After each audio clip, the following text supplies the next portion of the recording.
know if I say something, I mean it. These things happen. Yeah. If I ever said I'm never scared, just know I mean it. If I ever said I fuck your bitch, just know I mean it. And if I ever said I'm getting money, just know I mean it. And oh the Lord knows, He knows I mean it. Yeah, you know I mean it. You know I mean it. Just know I mean it. Just know I mean it. Oh yeah, oh yeah, oh yeah. If I say that shit, then I mean it. Listen, I'm telling you, it's my world. I does what I wish to. If you're mad, well, too bad. Sounds like a personal issue. I walk in, they all stare like, who the fuck is this dude? Kicks game is just rude. Don't get jujitsu.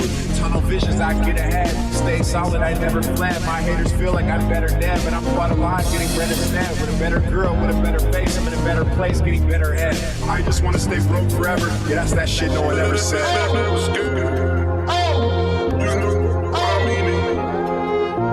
This year I'm in here, I'll spell it out to make things clear. Meanwhile, you're in near, I've got a lane and I'm in gear. People wonder who's next up, that conversation really ends here. You just talk a bunch, stress me out, I chop a Dutch. But my style is a lot to munch. Geez, dope, you might blow up. Think I know, I've got a hunch. Just know I mean it. Just know I mean it. And if I ever said I'm getting money, just know I mean it. And oh Lord knows, He knows I mean it. You know I mean it.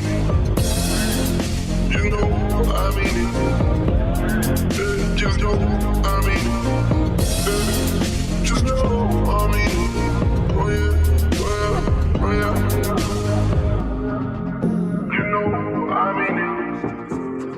It's my world, I does what I wish to, listen, I'm telling you. It's my You know world, I does what I wish to, listen, I'm telling you. It's my world, I does what I wish to, listen, I'm telling you. It's my world, I does what I wish to. If you're mad, well, too bad. Sounds like a personal issue. Listen, I'm telling you. It's my world, I does what I wish to. Listen, I'm telling you. It's my world, I does what I wish to. If you're mad, well, too bad. Sounds like a personal issue. I walk in, they all stare like, who the fuck is this dude? Kicks game is just rude. Don't get jujitsu. Tunnel visions, I get ahead. Stay solid, I never fled. My haters feel like I'm better dead, but I'm quite alive, getting better stand. With a better girl, with a better face, I'm in a better place, getting better head. I just wanna stay broke forever. Yeah, that's that shit no one ever said. Listen, I'm telling you, it's my world. I does what I wish to. Listen, I'm telling you, it's my world. I does what I wish to. Listen, I'm telling you, it's my world. I does what I wish to. Listen, I'm telling you, it's my world. I does what I wish to. If you're mad, well, too bad. Sounds like a personal issue.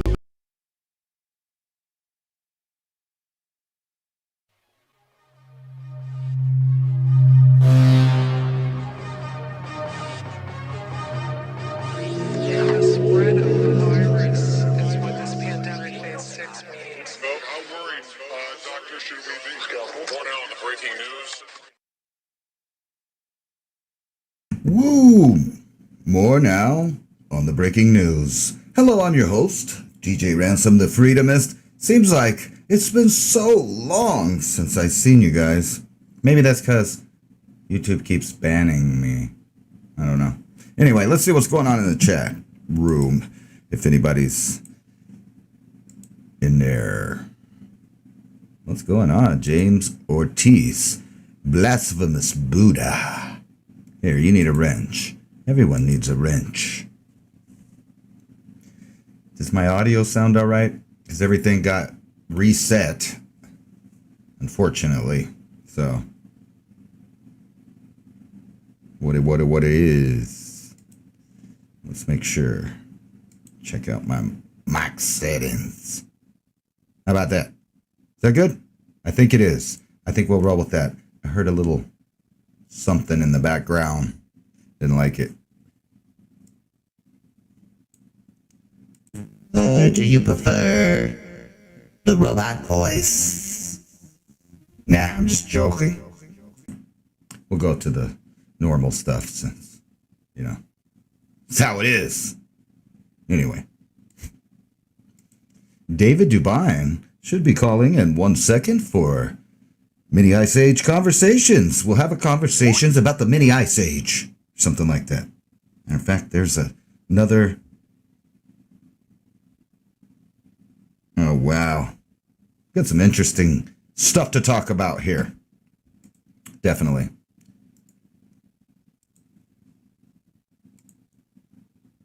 So are you guys feeling a difference? Or do you feel the same as the last year? Do you feel the authoritarianism that's kind of growing everywhere? And I mean, everywhere. In my opinion, the government just did a big psyop to find out how many people are sheeple.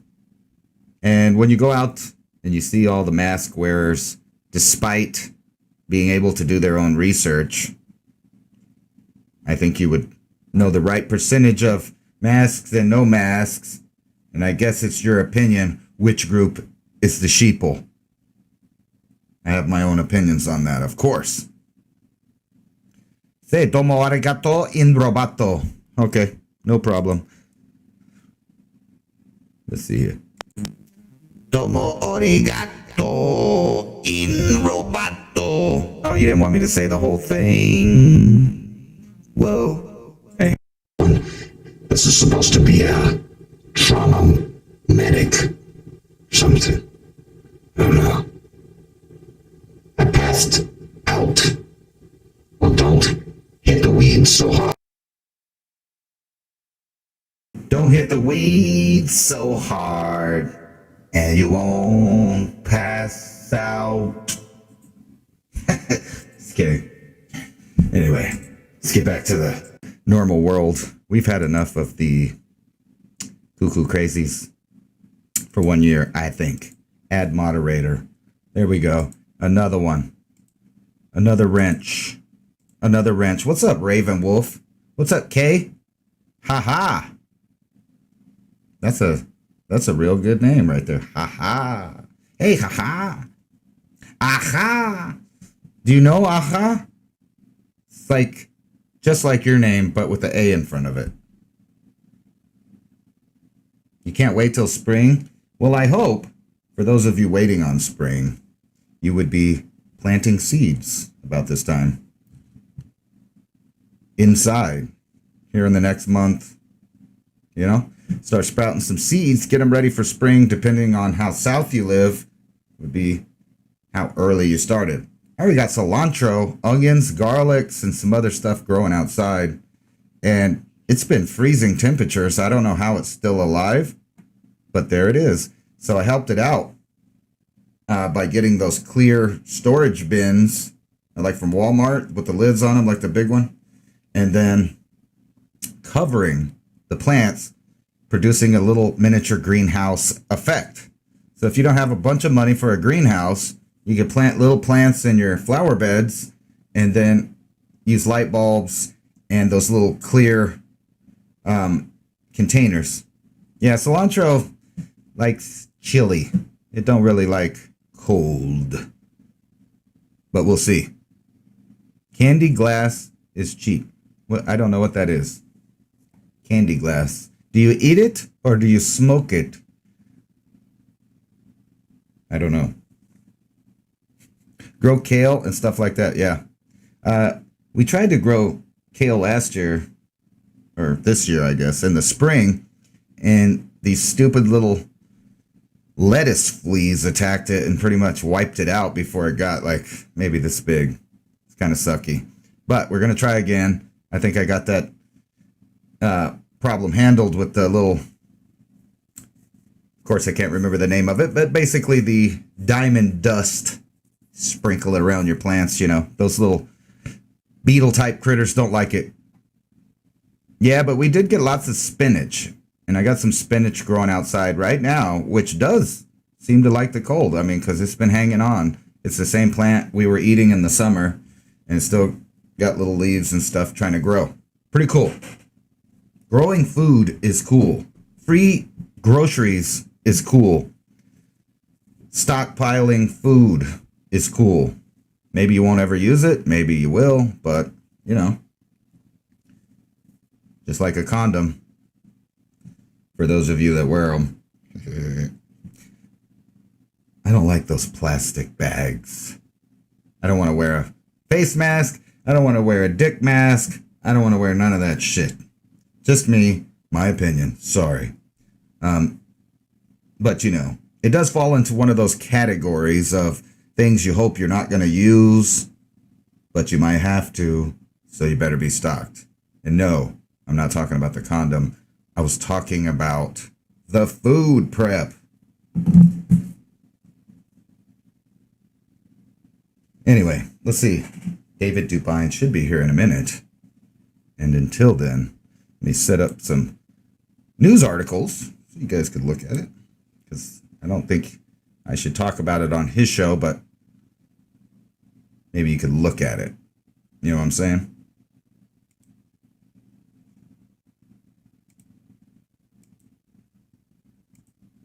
Oh, it's not showing up. Let me fix that.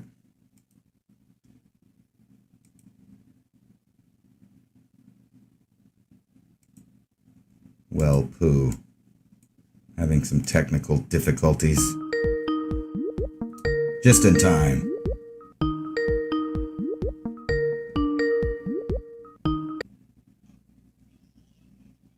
Beautiful blue planet that we live on. Good evening, good morning, good afternoon. We live in a 24-hour world. A lot of distraction out there, isn't it? I've been focused on my blackberry plants, trying to get my blueberries and blackberries ready for the springtime, and looking at the planetary discharge and crustal anomalies associated with what may be happening in 2024, the electric breakdown pattern and this moving charge across the crust causing more earthquakes, sinkholes, and landslides. Do you think the governments will distract you from understanding that our world is literally going to change in 2024, probably 2023 onward, as the electrical phenomena start to happen more frequently? Don't know if you've seen the blue jets coming out that punched a hole through the ionosphere that the space station caught on film. Wow. It literally blew a circular hole through the top of the atmosphere, a blue jet from I would say a thunderhead, but it's kind of misleading to say such a thing, because that electrical discharge upward off the Earth's crust, that was not just a thunderhead. That was release of energy from our crust overcharged as the sun's stepping down. And it used that conduit already that was there through the thunderstorm, but whoosh, out of space it went. And these white aurora in Norway are something spectacular to see. I can't even believe it. I watched the film like 10 times. I was like, that is impossible. What are we looking at here? It was like an angelic white halo. Because, you know, when you look at aurora, usually they're blue or green or whatever. Looking at it was pure crystalline white moving through the sky. I've never seen anything like that. I've looked at aurora since I was a kid. I'm so fascinated by those things. But to see an angelic white one that's translucent moving through the sky, that is an electrical change for sure. And plus, you know, that's what the distraction's all about. Not letting you see this, want to know that jet streams are going to change and we can't grow food. And Tunisia off the hook now, food riots. India more off the hook. Did you see the Red Fort excursion? Don't do the mainstream media version of what happened there. You need to go to Twitter. No, but don't go to Twitter. Don't go to Twitter. Go somewhere else for video footage. These farmers beat the living smack out of all the police, forced them off the wall where they had to literally jump down off the Red Fort wall 30, 40 feet down to get away from the mob. Dude, I tell you what, I've never seen anything like it. I was in awe and shocked, like watching this footage. All these farmers, like the military's there, the army's there, and these guys, just like thousands of them with sticks just banging on the police, and they had to actually run for their lives and jump over a 30-foot wall down the side of the old fort to get away from the mob that they enraged. Because the police were really heavy-handed. The guys were just standing around going, hey, you know, you guys got to change the laws. And then somebody gave the order, and they just come in and started whipping them with canes. And then, you know, agriculture people and farmers, you don't want to mess with them. because I remember the Bundy Ranch standoff, and the police came in and they thought they were dealing with a bunch of city people, like, put the dogs on them, huh? And those guys just whooped the crap out of those police dogs because they're farmers, They know what to do when dogs are around cattle control and they're trying to, animal husbandry. It was the same exact thing. Like those Indian farmers, man, they do. You need to watch the footage. That's the most incredible thing I've ever seen. And I was thinking, why don't the Americans start to do stuff like that? To push back, and it was completely peaceful way. And like they need change over there because the agricultural laws are just. Talk about food control, and this is where it's coming. And the reason I'm being a little long-winded, Ransom, on the intro here, when we come into 2024, the amount of food we're going to have on the planet is going to be really far less than it is now. And you've seen what's happened in India, where the government's trying to put all food control into the multinational corporations away from the hands of the producers. And we're seeing that here in America too. And they're already talking about rationing in America and your access to food being limited by your having the vaccine or not. And I think that's a no-no to say you can't get food unless you have a vaccine. So Ransom, thanks for joining, and let's talk. You mean I can't eat if I get a vaccine? No, the opposite. You have to get a vaccine before you can eat. Well, I was just contemplating that, going to get it, being a good citizen. I'm getting a lot of pressure from different places to go get, You're a good citizen. You're a great citizen. You're a model citizen. That is awesome. And, I was just looking through mainstream headlines. Nothing, controversial about these people like CBS, CNN, etc. So this is just regular news. And I was looking at this article about a 60-year-old father who dies after receiving the second dose of the Pfizer vaccine. Allegedly. Maybe it was just random. Maybe he just had a heart attack. Maybe he just had some underlying conditions. Who knows? We don't want to blame the, manufacturer or anything. But over here, they're saying that we need to be terrified because a virus variant of this corona from South Africa is detected in the U.S. And, every time I look through here, I keep finding the same stories. There's this one guy that he's a doctor. He was real excited about getting his second dose, and he also got sick. And I just keep finding these same articles, which means that definitely people are just in bad health. Don't worry about it. Get your vaccine. Be a good citizen. You need to protect others by shedding virus on them. That mRNA kind, so the kind that's been altered to protect you. But, if I'm hungry, I guess I'll just go down there and get that thing. I sure won't start farming right now in the winter in anticipation for spring. I mean, that would just be silly. I know, because I only listen to CNN. That's the only station anybody should listen to. And MSNBC, they're just the truth tellers of the world. Be a good citizen, only listen to CNN. Don't ask any questions. Rely on the corporations, rely on the government. They will take care of all of your needs, and that's all you need to know. And you don't need to know any more than that, Ransom. Didn't you know that? Yeah. I mean, they've always stirred me right before, so what could go wrong? Nothing. Everybody loves you at the corporate entity level. They love you. They want to take care of you. They love you so much that they want to reset everything to make everything more fair and equitable on this planet. That's how much they care. Oh, that does sound very caring. I noticed, when I was watching television for the first time in a while, there's this big scandal going on with GameStop. And a lot of people are really upset that have a lot of money that people are allowed to vote with their dollar.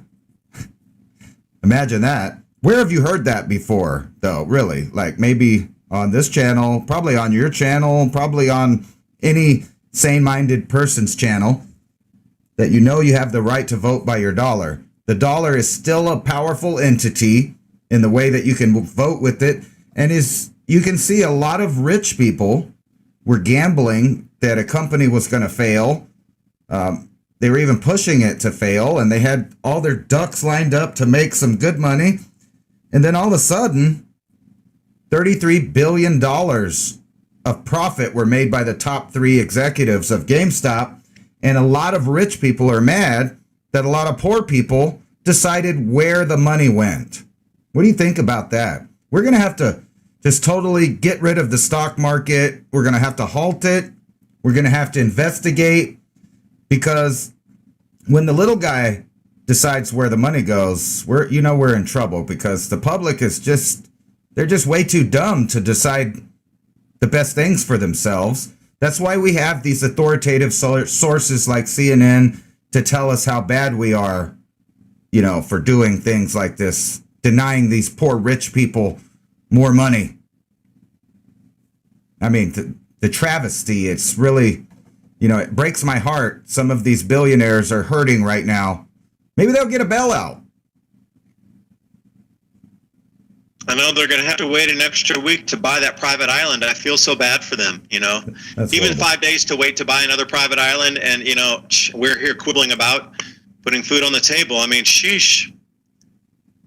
But in all reality here, this is the thing, that if you're looking for signs that our economy is broken and about to collapse, this is actually one of the biggest ones I've ever seen come across. And Ransom, I'm glad you brought this up, because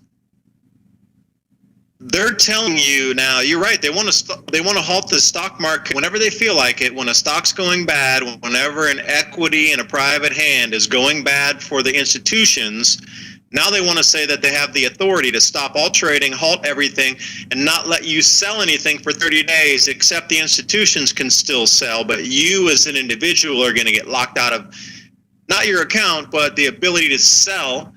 Like Robinhood stopped the ability for you to sell GameStop for 30 days.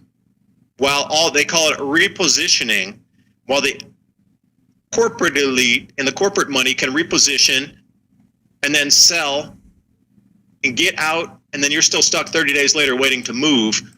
So if it's at this point where they can halt a single stock, not the entire market, I understand on a market down, fine on a limit stop down or whatever, if it's going to trigger something on a 10% loss in the first 2 minutes of trading, I personally don't feel they should halt it anyway. I thought it was supposed to be a free market, If it collapses 90% in the first 2 minutes, it should be allowed to collapse 90%, because that's market price discovery.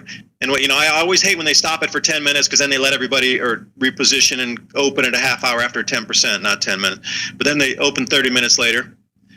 But this is something that we've never seen before, and the commentary out there around this whole thing happening is it should be a huge wake-up call for anybody looking to see signs that the economy is not sound, that we're at the very last days of the dollar being a reserve currency, and we're at the very last days of the dollar holding on, and the economy as we know it as a present form holding on.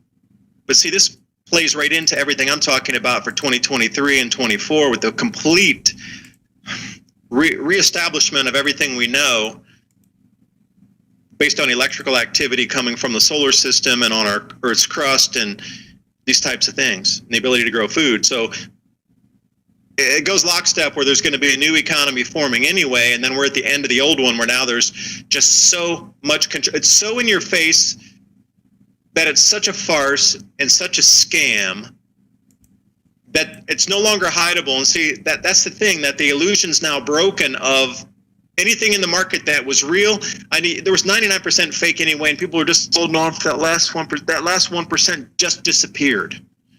There's nothing left. That was it. I really believe what we saw in these yesterday and today was the end of currency in the United States as we understand it.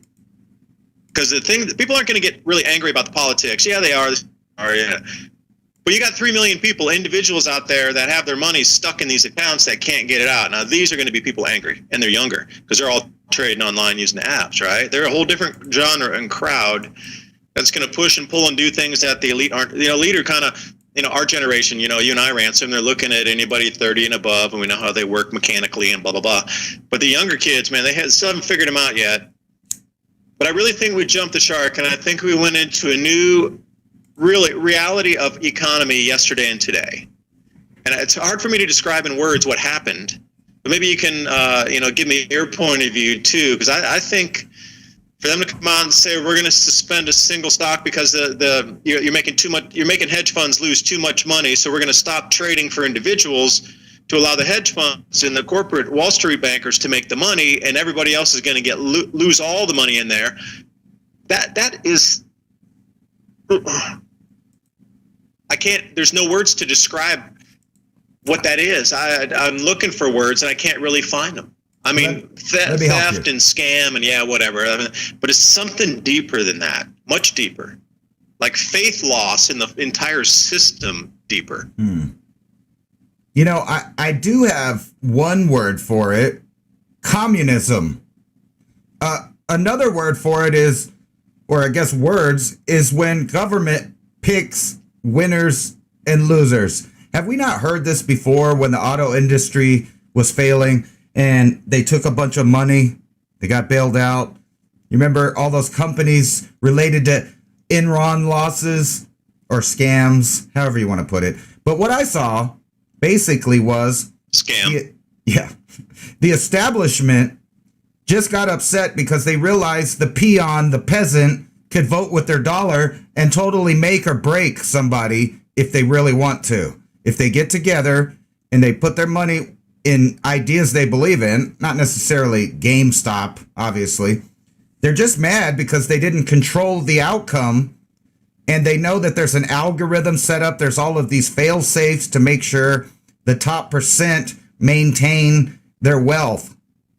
There's no, umbrellas for the public. There's no bailouts for us. Every once in a while, they give us a stimulus of our own money. That's only a fraction of percent of the amount of tax that you pay into the system.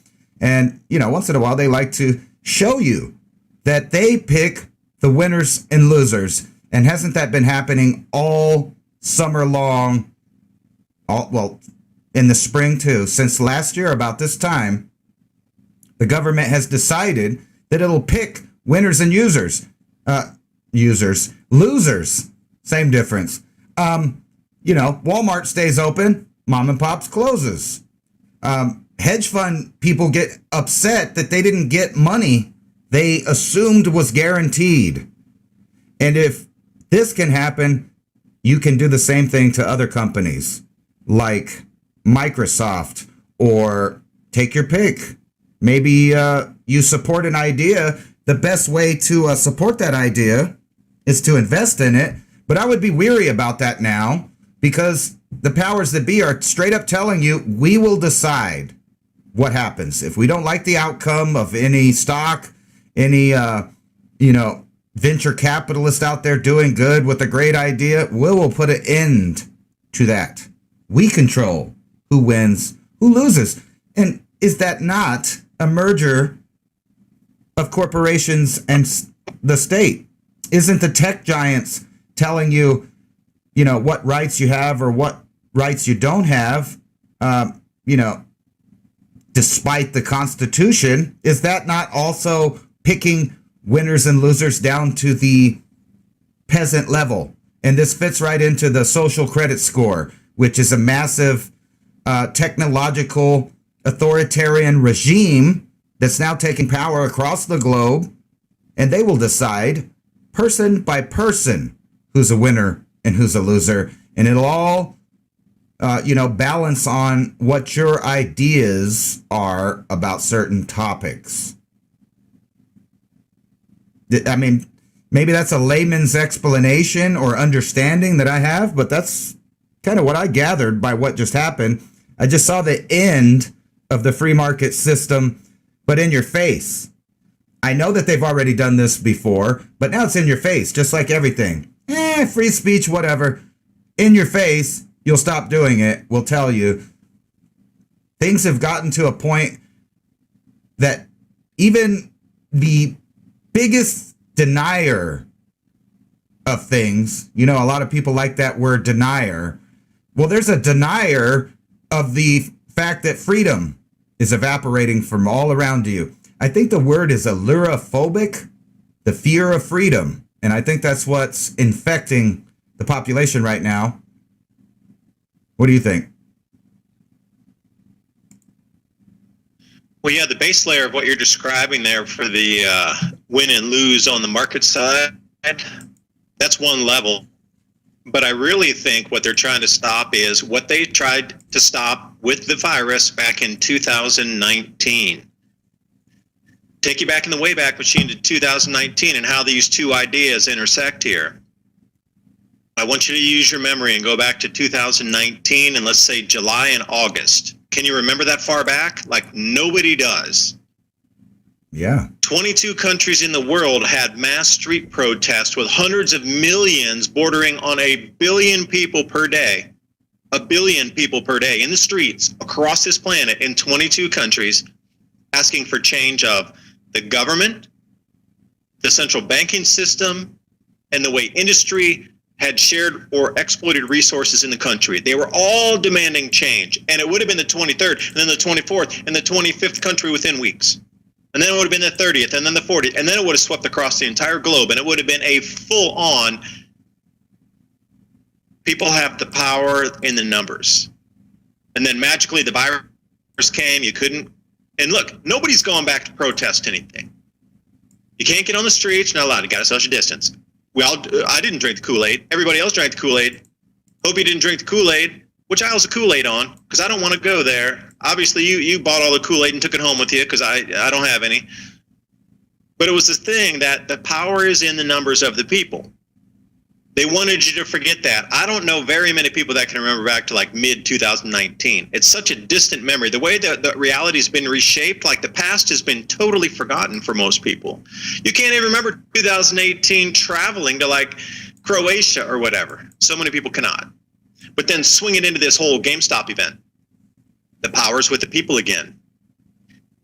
The industry does not want you to know that. All it took was a couple million people on a chat board saying, hey, let's do this, let's do that. 2 million individual investors, and they swung the entire $1 trillion across the planet.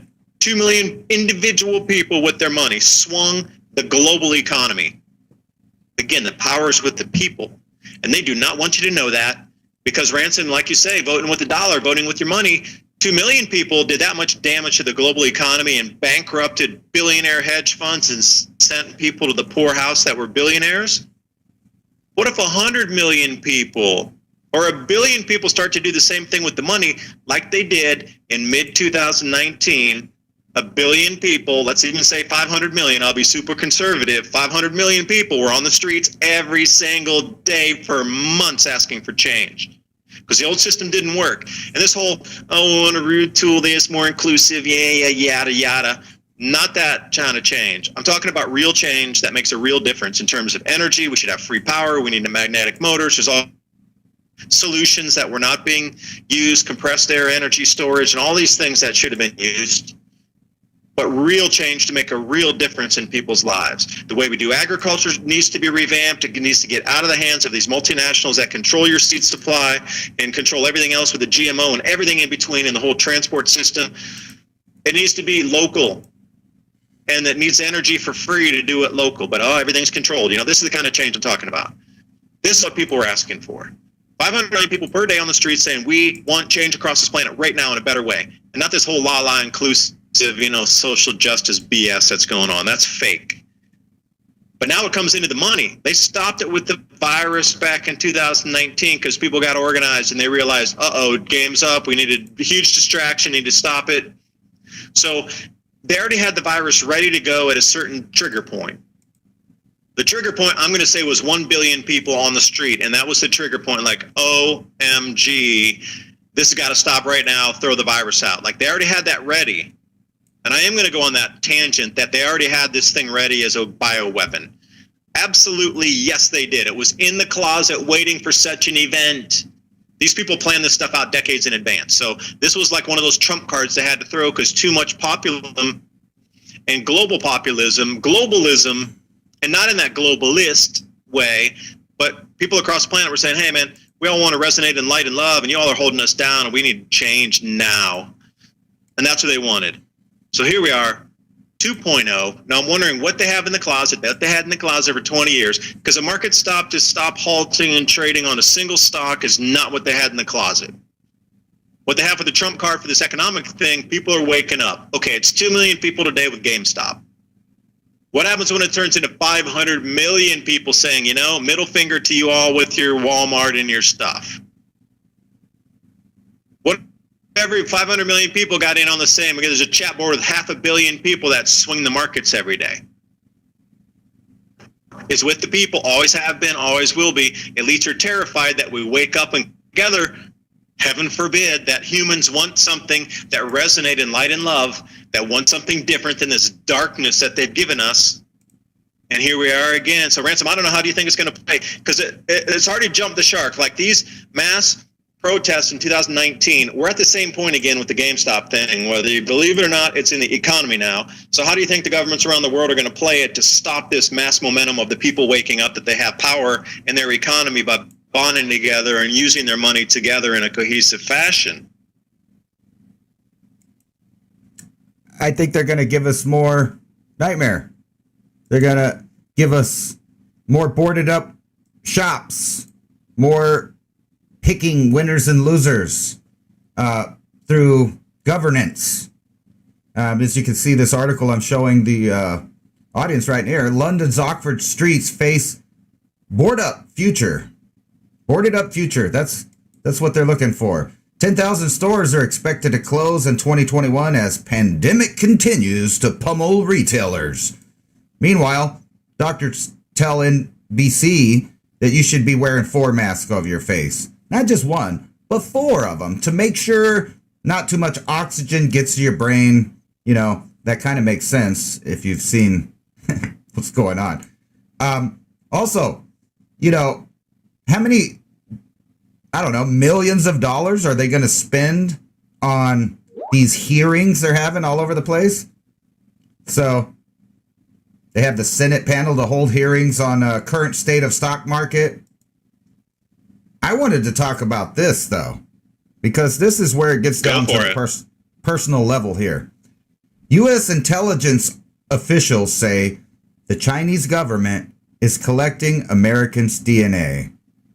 Now, we've talked about this before, and I don't think it was so much as a bioweapon as it was like an economic weapon and a political weapon to destroy any semblance of free trade, free market, and a free society. Because, I mean, you can hardly argue that that's what's going on. And then you see these billion-dollar companies are on the attack again with their climate agenda. GM sets a goal for offering electric-only vehicles by 2035, going carbon neutral by 2040. So, you know, think about this. If there was a grand solar minimum or something, you know, and it changed the environment where you really needed fossil fuels and you really needed to burn things to stay hot to power your vehicles, you know, you need push-a-lean for those tractors and stuff. If you're not making it,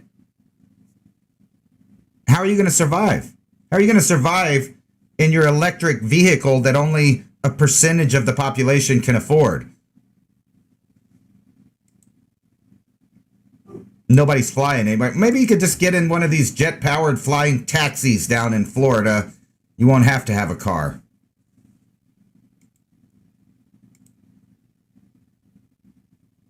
Yeah, I want to come back to the power and the people. You mentioned the first thing there before the green energy.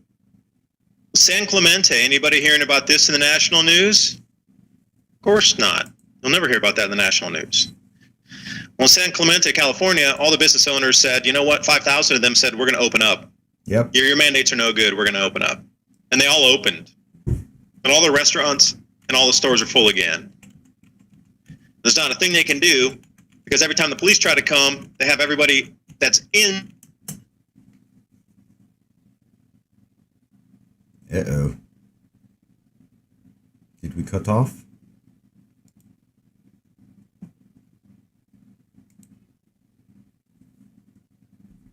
have some internet corruption.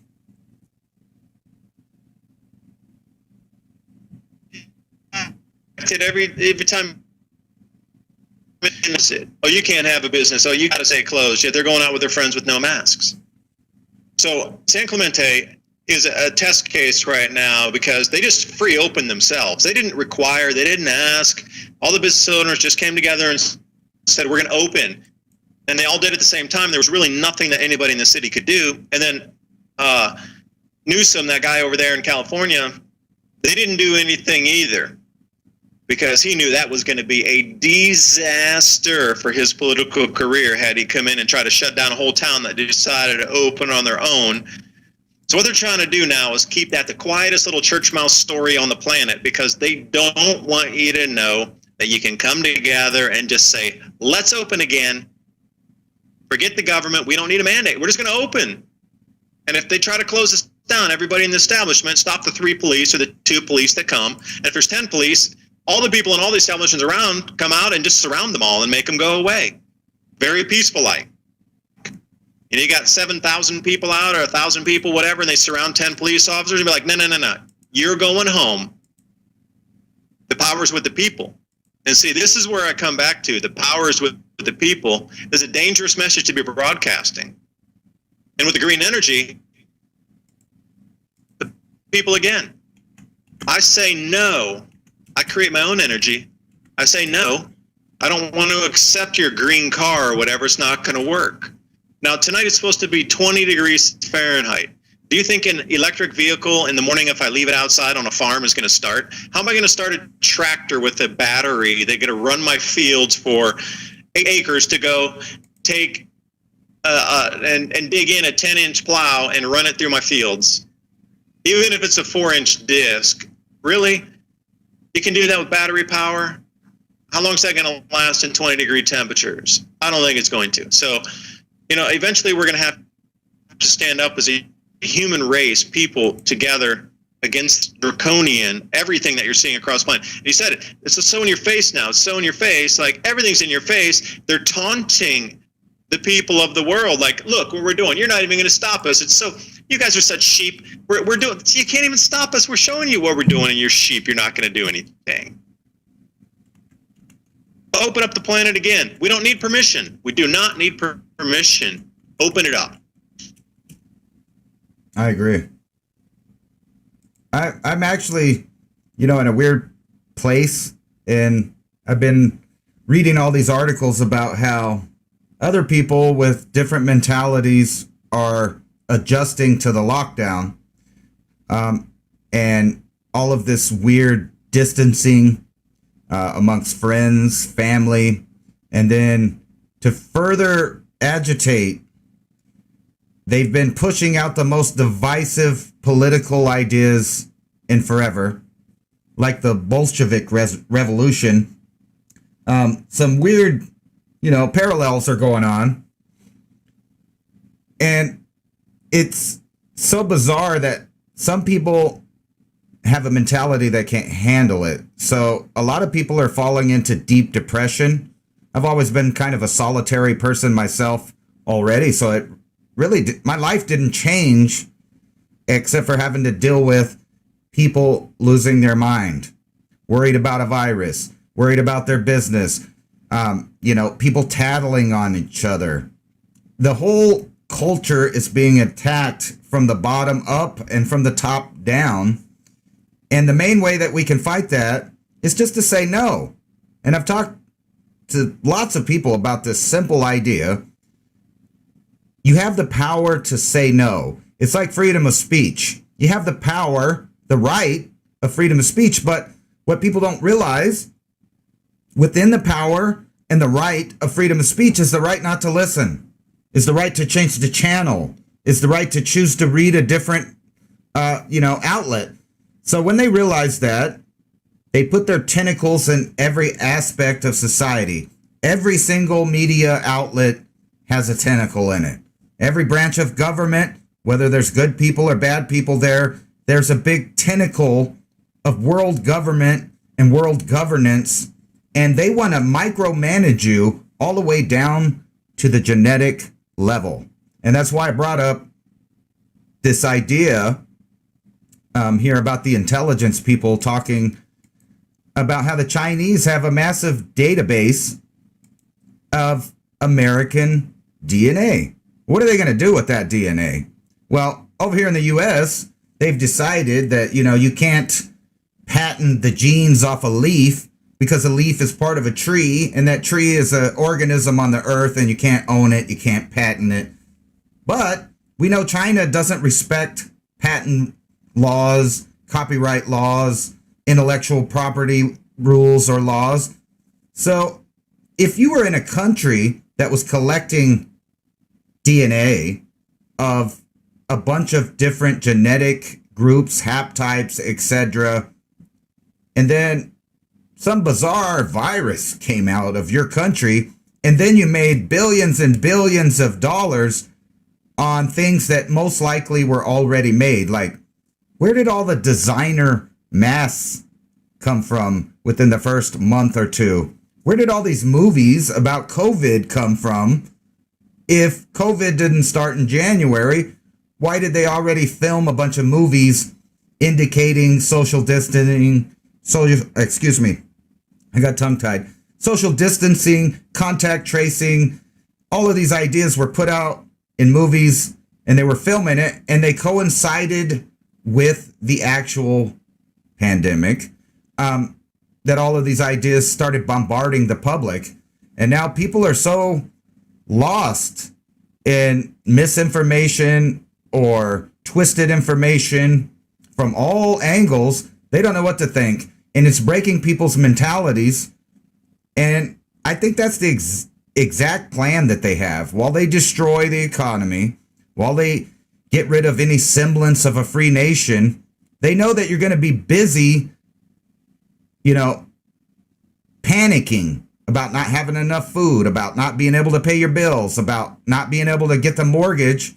And if you remember last year at this time, we talked about how many people were going to be losing their properties, their farms, to the banks and other people because they couldn't pay their mortgage or they couldn't pay their rent.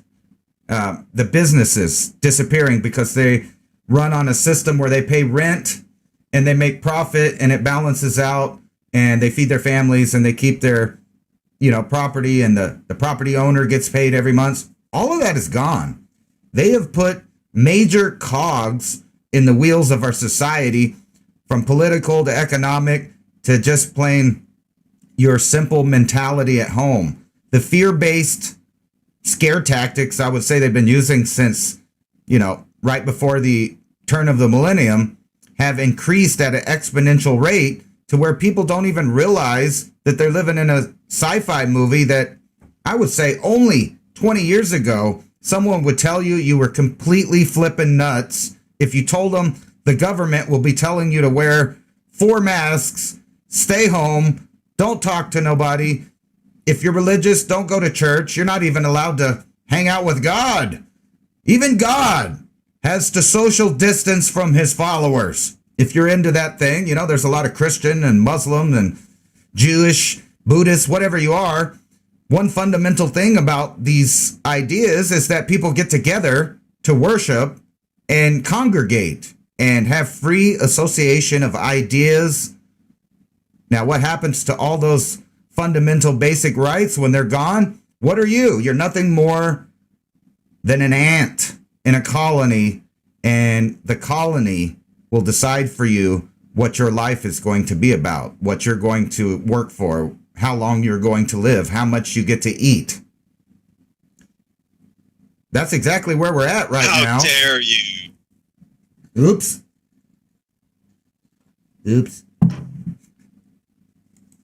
What do you think? I mean, now that we're the ants, do we call up these ant people from long ago? And I wanted to ask you a question real quick, David. A lot of people are into the signs of the times, and we're always talking about how the world's going to change. And it's funny, they're showing money printing and the GameStop thing there. But the title of the article is Snowy Owl Spotted in Central Park for the First Time in More Than a Century. So it hasn't been 100 years before this snowy owl has been seen around them parts might be a sign of things to come. I've been noticing in my yard the little snowbirds that show up right before it snows, and right on cue, it snowed. So I've been learning to trust nature. So when you start seeing these signs, remember last time we were talking about all the dead birds, there's a lot of migration going on with the animals that are dealing with the new magnetic field. And I know people don't realize how much effect that actually has on the brain. But when you think about the brain, it itself is a bipolar, positive and negative electronic machine susceptible to electromagnetic fields, period. And no one can argue that. Matter of fact, just a couple months ago, I know a lot of people argue about whether non-ionizing radiation actually hurts people. And I'm talking about like X-ray, 5G, stuff like that, microwave. However, we had a bunch of politicians in other countries and they got real sick and they came back and it was a mystery disease. And our government has come to the conclusion that they were poisoned with microwave radiation. Directed microwave was being beamed at them in their hotel rooms and it made them sick and they developed diseases from it. So I don't know. Is that, not dangerous, or is it dangerous? It seems like our government can't even make up their mind on the science, all of the sciences, even though they're settled. 5G is good for you. Why would you ask a question? CNN tells you it's good, Ransom. Why would you even dispute that? 5G is good for everything. CNN said so. I'm going to lower your social credit score if you say anything different. If you ask a question, I'm going to dock you 2 points off your social credit score. You're going to have to eat bugs for dinner if you do that. Yeah. Can't believe you even question the government. They love us. Why would you even question them? That's such a perfect society we live in. I mean, sheesh. Isn't your life good enough already? Why would you even want to rock the boat? I mean, get back in line, man. Don't question anything. I mean, hey, we got our family's stable here. Don't question anything. It's stable already. So, I mean, if you rock the boat, we might not be stable. They might pull us out of our house or something. So, I mean, why would you even do that? Why would you try to get people to take us out of our house? Why would you ask questions? That's so dangerous. CNN tells us everything we need to know, and you shouldn't ask anything else. That's the you're so dangerous talking like that. Can't believe you put our family in danger by even asking questions. How dare you? Ransom. What's so Anyway. scary is that's not even sarcasm anymore. That's the scary part. But don't worry. The snowy owl. That tells us what's coming. But think about that. I really do believe that the animals are predicting the new changes in the magnetic field before they happen by about 2 years. Animals are way more sensitive to the electromagnetic and electrostatic changes than we are as humans. Like we're the dumb apes, really. So when it comes to animals being, and I'm going to say about 2 years, because I've heard this from so many people, and I've also, since I've been doing my research for the Grand Solar Minimum and whatever, I've seen about a 2-year lag time between animals migrating to new locations, between the actual real changes happening in temperature, moisture, could dry out in a place. Some areas are becoming more forested. Some areas are becoming windier.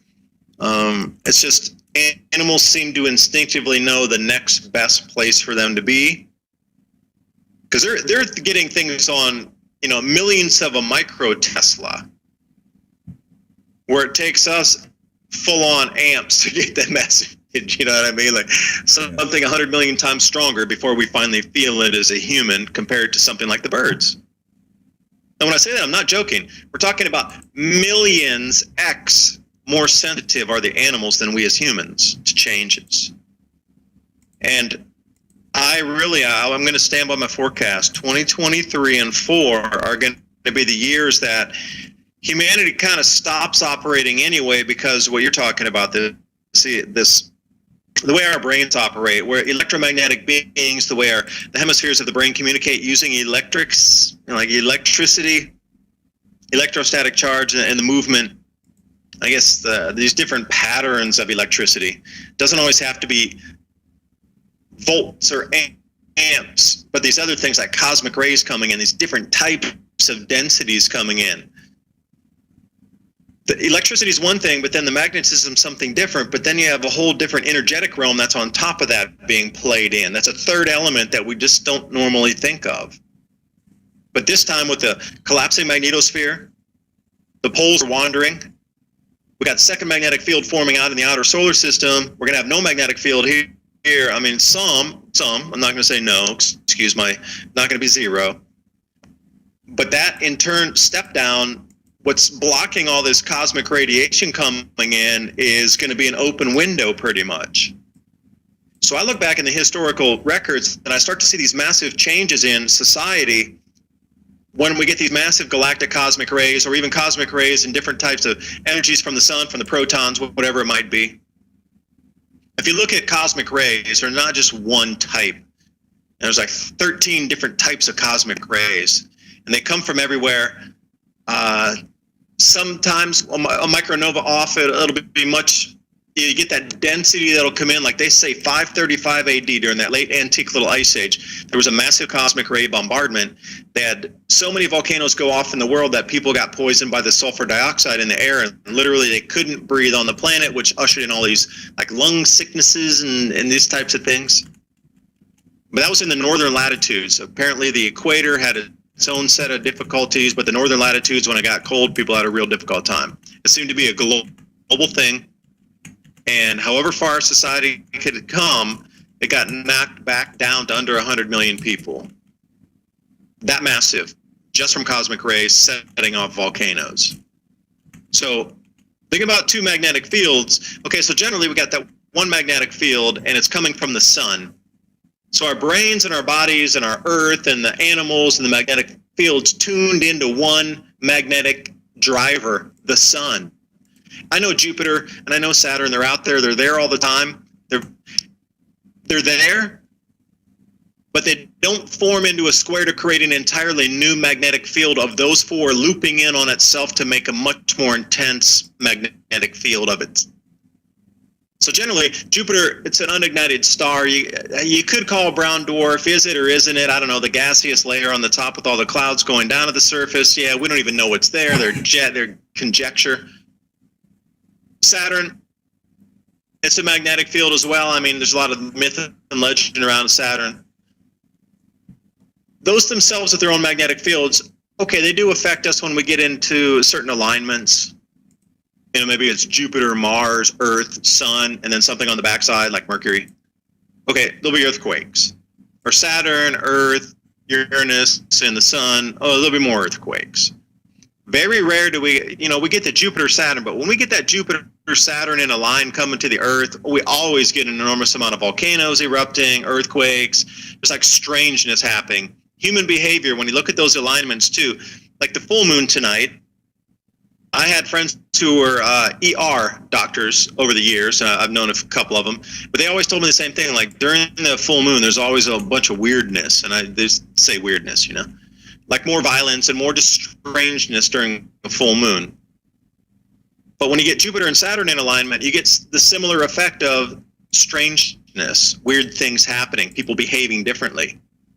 That's something entirely different than what we're coming into, where the four gas giants are looping in to make their own new magnetic field, which is going to be a second magnetic field offsetting from the sun. So think about that for a second. Our brains are always set to the sun as the main magnetic field, and that's it. There's been no other magnetic field. It comes around once every 400 years in a slight variation in these grand solar minimums. So we get the sun generally driving our psyche, if you will, using what you talked about in the brains. But now we come into 2023 and 24, we have a full second magnetic field that hasn't been seen in 2,000 years, looping in on itself in a torus magnetic loop, and we're only 2 planets from that, Mars and then Earth, and that's So people might say, well, it's a very slight magnetic field. It won't affect very much. And I'm like, wait a second. Stop right there. Stop.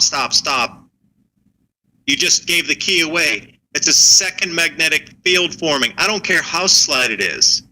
It's a second magnetic field forming out in our outer solar system. There's usually only one. But think about that in the brain resonance for a second. This is why the elite are so terrified, because I think that this unlocks massive possibilities in the human resonance field, creativity field, manifestation field, whatever you want to call that, how we as a human can co-create physical reality on this planet. This is what terrifies the elite, because I think this second magnetic field, they want to reset everything because they want to keep you so distracted that you don't know you can manifest and get them out of power. And they want to try to hold it through for the next 15 years in this glorious time that we have to reset everything on our own accord. We, you, me, for the better of humanity, not these darkness purveyors of death that lead this, have been allowed to lead because the resonance field around our solar system, they haven't been kicked out because of the light yet. And this is where we need to go. The second magnetic field is terrifying for them because it's going to unlock our human potential, literally. And when I say that, I'm not even kidding, unlocking the human potential. So when you think about things through your day and you're resonating through the days, what do you want to manifest on the planet? Because your ability to do that is growing by the day. And when I say that, I really mean growing by the day through 2024 and this first wave of energetic changes. And see, this is why so much distraction is going on and so much craziness on the planet with governments trying to control everything. Because like you said, Ransom, you hit it so perfectly on the head there. We're going into this sort of Bolshevik neighbor telling on neighbor, family member narking on family member. So you're not focused on what you can do together. You're only focused on how to drive everybody apart.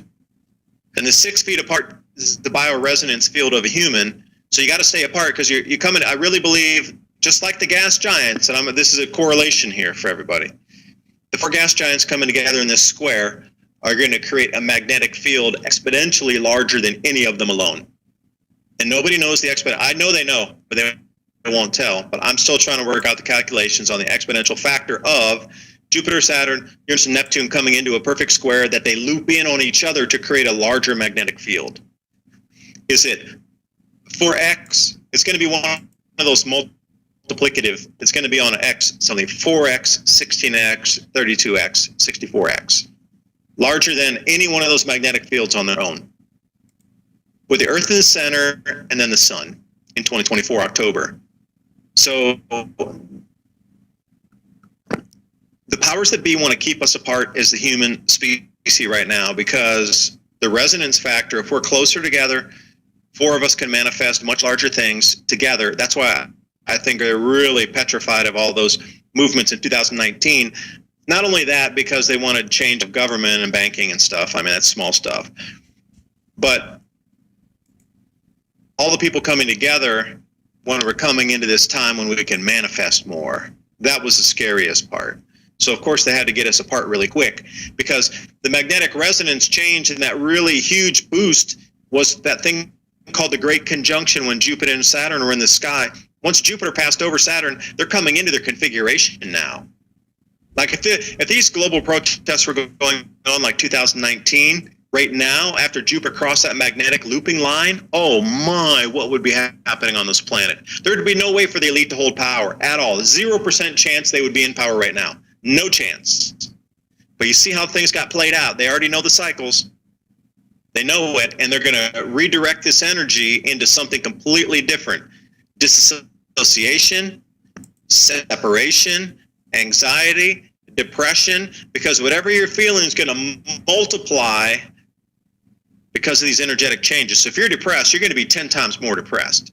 If you're happy, you're going to be 10 times happier. If you're manifesting whatever you do, like I'm trying to manifest the best blueberry patch, the best raspberry area, get my gardens out to the ultimate production where I can feed 50 people just from my one place alone off these little tiny gardens.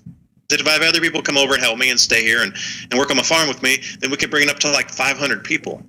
Now, these are the kind of things I'm going at versus just chasing cash. I want to get to producing something that keeps people alive during these changes. See, that's where my new goals are, is producing as much as I can with nature, being in symbiosis with nature, allowing those magnetic fields to allow me to couple with nature, and nature coupling back with me in this loop in our own. I will help the plants grow. Please grow as much as you can. And this is where my mind frame's been going. And Ransom, I ran it too long, but I think you know what my thoughts were. Yes, absolutely. And I've been on the same trip.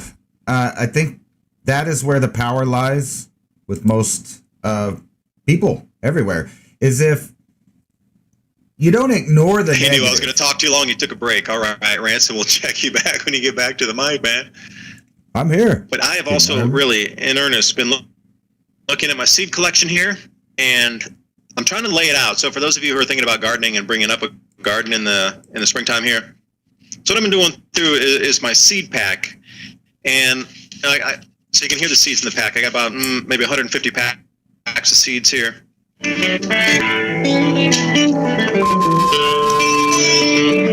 Revolution Radio Studio A, David Dubine, your host, along with Ransom Godwin, 420 TV. Please remember, listener-supported channel here.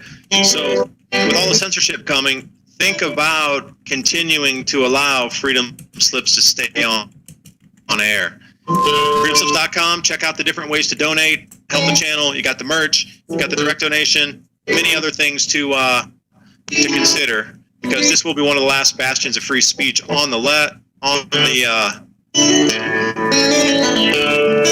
internet left. We're back in 2 minutes and 2 seconds. We'll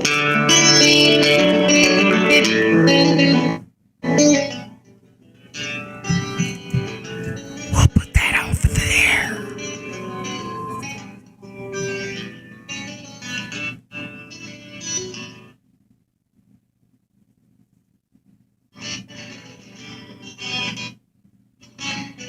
Listen to Revolution Radio at freedomslips.com. We'll be right back after this message.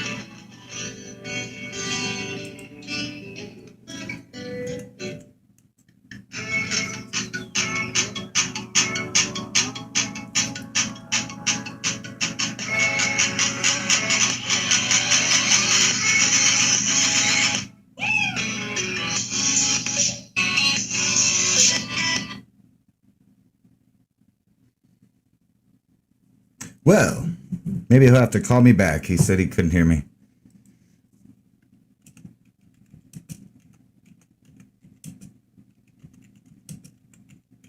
We'll have a 2-minute piss break, man. So let's check out the chat while we got 2 minutes.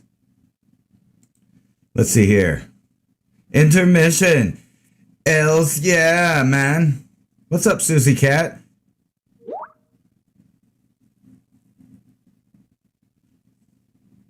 All right, that sounds good. We'll be back with David Dubine after his commercial breaks. For some reason, he couldn't hear me. So, anyway, we'll just give it a minute. But I was really thinking about what he was saying there, because that's exactly what the deal is. Manifestation of positive ideas. And I was about to get into that. And so, we'll just wait a minute. We'll just wait a minute, and then we'll be back, right? Oh, no, I'm not leaving. I'm just here on 420 TV. Surprisingly, for like the 5th time on YouTube. I still can't figure it is that they don't like me, what it is. I don't know what it is. I've been trying to watch my mouth. Everybody else gets to, say what they think. They got a big channel. Yeah.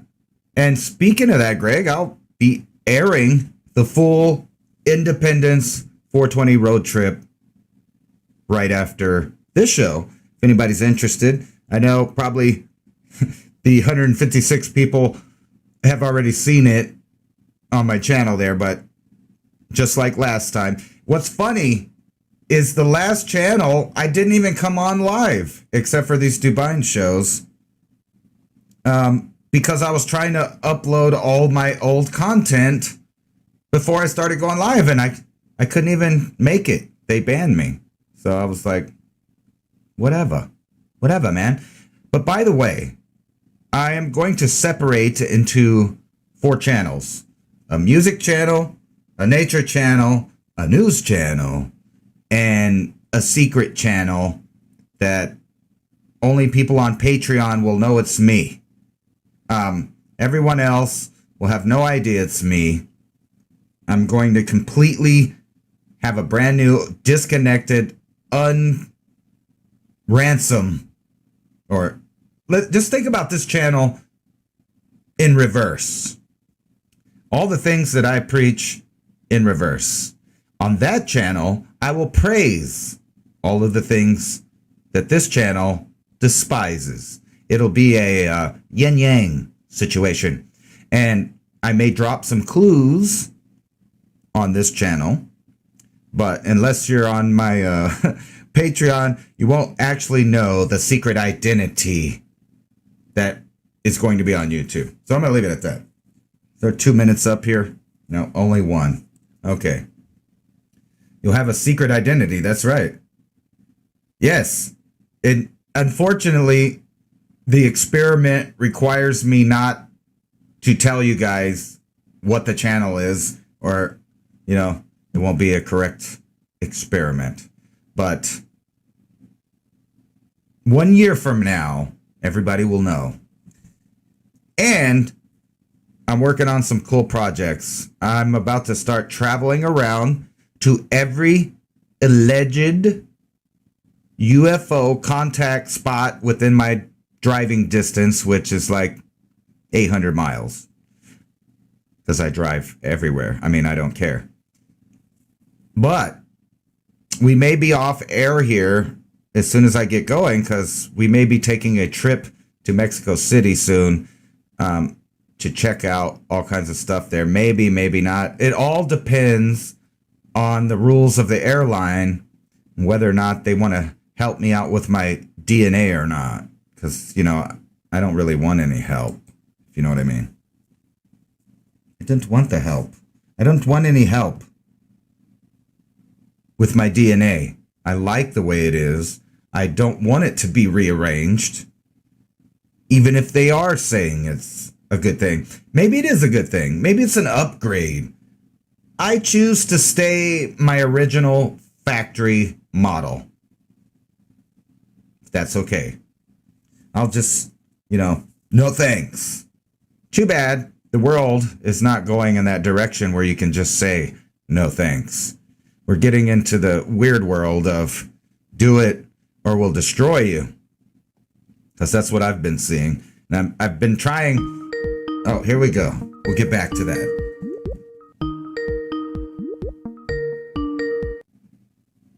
Universities are now threatening to cut off students.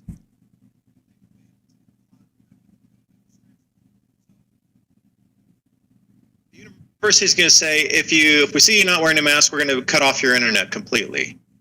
So the next step for me is government's coming and say, well, if you don't get the vax, if you don't do this, then we cut off your banking, your internet banking. And how dangerous is that? I mean, how are you able to cut somebody off the net when they're not even, okay, they're not part of it. The internet is for everybody and they have their own private server and they're doing whatever they do. But the university says, well, anything with Wi-Fi or Zoom or Compass or other technologies, we, the university, can cut you off completely. So Campus Reform reached out to University of Arizona, who said that the only students that will be able to use the internet if they've tested negative for coronavirus. University of Illinois also states the same, but Boston University says it, Baylor University says it, down in Waco, and Baylor's trying to enforce the protocol and taking something that hinders being a productive student maybe isn't the best option, blah, blah, blah. They're giving all the excuses, but I think they're litmus testing the water here because, students are the activists. So think about that. They're going to test the student body first to see if they're going to resist this. Hey, you can't do this if you don't get the vaccine. You can't even access the internet and see how terrifying it is for a student to see how much or how many they can make or change students' behavior to do something they won't do anyway. Because I know an enormous amount of students just generally are not going to want to get the vaccine. But now they're saying we're going to cut off your internet, we're going to cut off any access for you to get. I'd be like, well, I got my own phone. I'll just make my own Wi-Fi hotspot. I don't need your stupid internet at the university. So I is it a threat? Is it a test? I don't know what it is really. But it popped up on the net here, and I thought it was an interesting article. Ransom, you back with us? Yes, sir. Can you hear me now?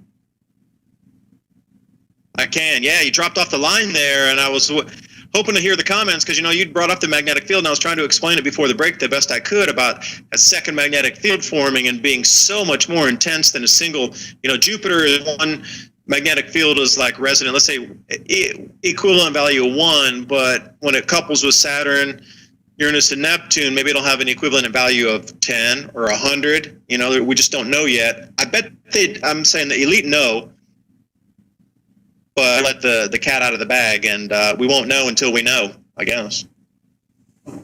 Well, we already know that we're susceptible to those electromagnetic fields in different ways. It messes with our mood. It messes with our guts. It does all kinds of stuff. But we were talking about those birds, and it's a really great example, kind of like frogs are a great example of chemical pollution. Birds seem to be a great indicator of environmental hazards. They're very delicate creatures, and I think they know that. And we know that birds have been on the earth for a really long time. One could say way longer than us, right? And they seem to have, at least for the most part, held on to continuing their DNA on this earth. So they're so delicate. I watched one hit the fence the other day at full speed at dusk, and it bounced off of there, and I really thought it was going to be done, but then it popped up and flew away, which was cool. But I've seen them barely bump stuff and fall down. So for birds to survive extreme weather events or catastrophic weather changes or environmental changes, they have to have some kind of inherent instinct that at least helps a portion of the population survive. So it's like a really big indicator, like on those movies you've ever seen, where somebody's in the forest and then all of a sudden a bunch of animals are running in one direction. And the dumb people in the movies always go, I wonder what's going on, instead of just running with the animals and maybe trying to get ahead of them, because they know something. They don't know what it is, but they feel it. They run off of instinct, and animals are a good indicator. And think about this. We talk a lot about woolly mammoths and mastodons and things like that. Cave lions, bears, wolves, etc., all dying just like that. Now, they may have been buried in an avalanche, but we know some of them were just out there eating, doing their thing, and the environment changed so fast that they basically were flash frozen. So if you're seeing Arctic animals, which this isn't the first time on this channel we brought that up. I was talking to you a while back in the middle of the summer about all of these rare Arctic birds that are showing up in the Southwest desert. Now, who knows why, but if you realize they're very delicate creatures and they know where the best suitable environment is, from ducks to little tiny birds, they migrate like hummingbirds all the way from Costa Rica and Central America, the Amazon forest. They come up here into the deserts, up into Colorado. Obviously, they can't survive in those frigid temperatures, but they know when to leave. And how do they know when to leave when winter comes early or winter comes late? You see them hanging out. How do they know?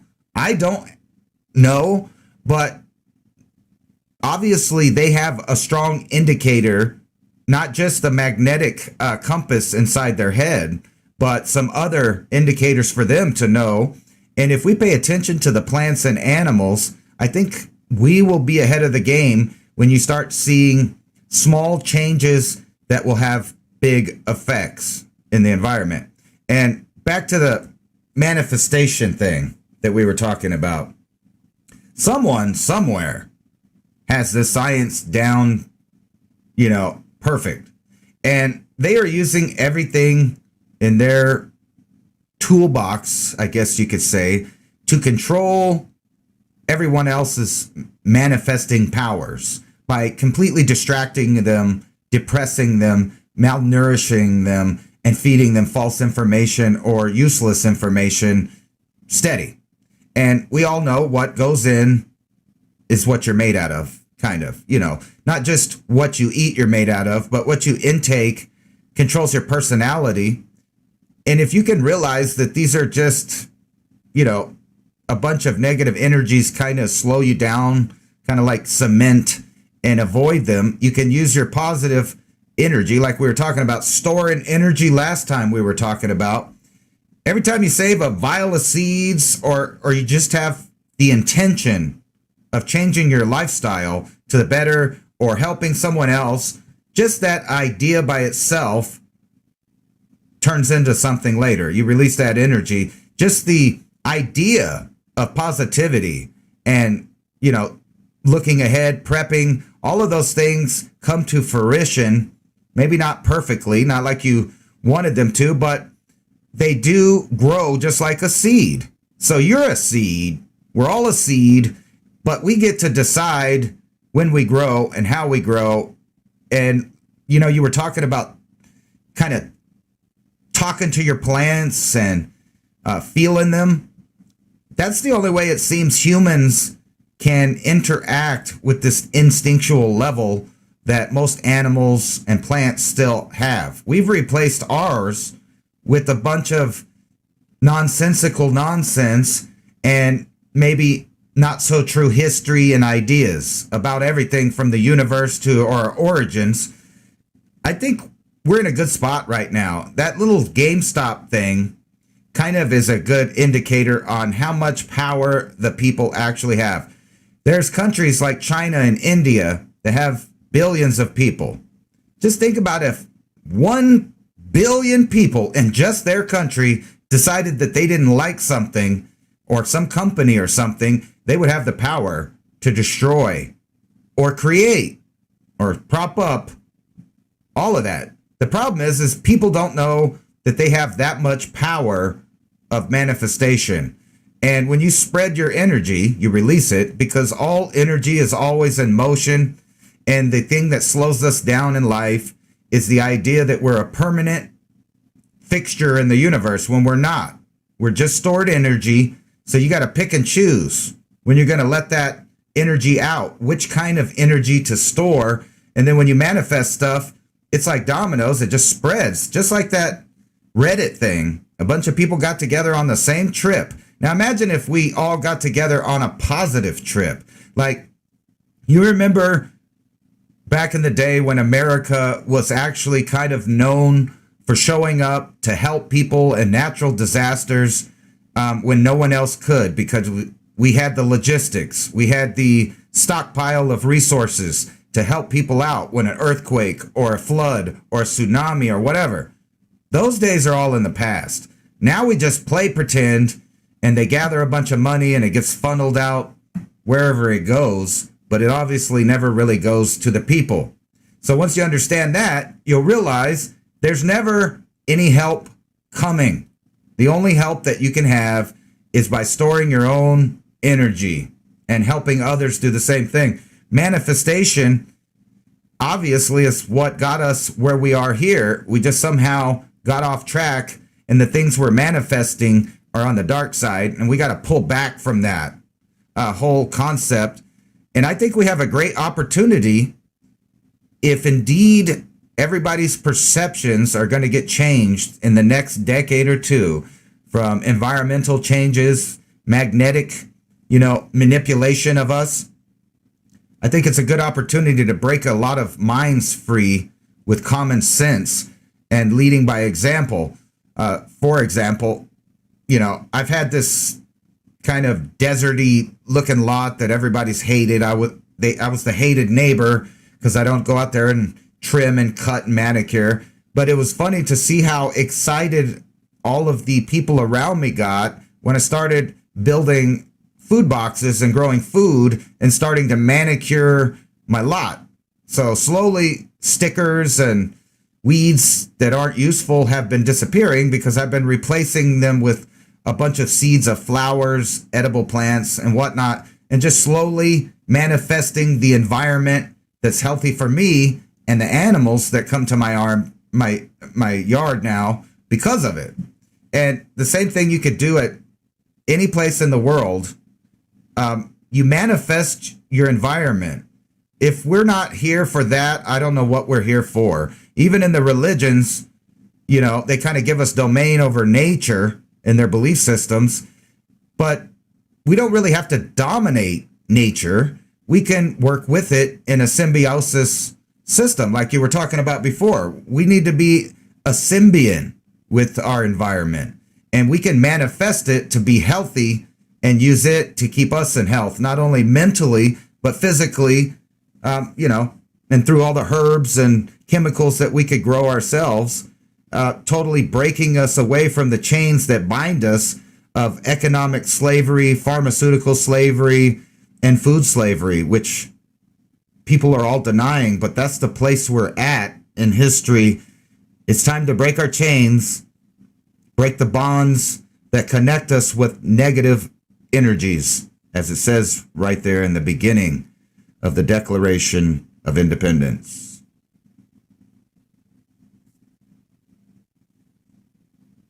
I second that motion. Now we need a third. Who's going to join? Because talking about your energy usage, I've been watching a fair few videos on trying to prune my blackberries and put trellises up. So my whole thing about manifestation is I have a huge blackberry patch in the back. It's about 200 feet long and about 30 feet deep some places and about 20 feet deep in others. It's way unmanageable at the moment. So I'm trying to figure out a way to put trellises back there and then net that about, I don't know, I would imagine 500 to 700 pounds of berries this year off of that patch, according to just what people talk about and the average yields. And then looking where the gardening areas are, and I'm looking at my seed collection and seeing what times I need to plant and putting a calendar out for the seeds I have for the time to plant in the areas that I'm prepping already. And then I'll challenge everybody out there. There's a lot of free food plants out there. So what I'm doing on my area, I have 23 acres, and I walked around a lot of it and really went deep into the forest and cut a bunch of little paths and things, just enough to walk so you won't get lost and you know your way out. When there were leaves on the plants, so I was able to identify a fair few of them, and I'd always remembered the fruit-bearing plants, like the muscadine vines. So another whole thing I want to do is, put these trellises out to grow muscadine to get the grapes off of that.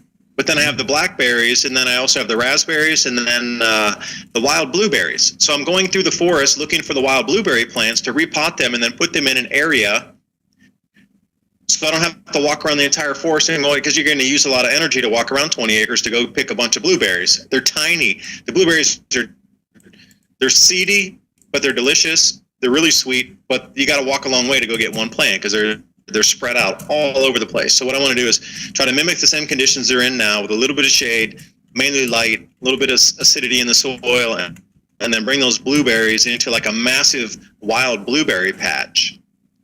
But see, there's food everywhere.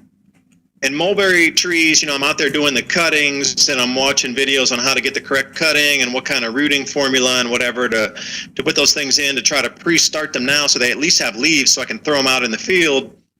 And then they'll start bearing fruit on the first year. If you use algae and granite dust, you can get them to exceptional yields the first year. Yes. But think about all the fruit plants out there that you could take cuttings from. Because if you come to my farm, you can cut as many blackberries as you want and take those as cuttings and take them home and start your own blackberry plants.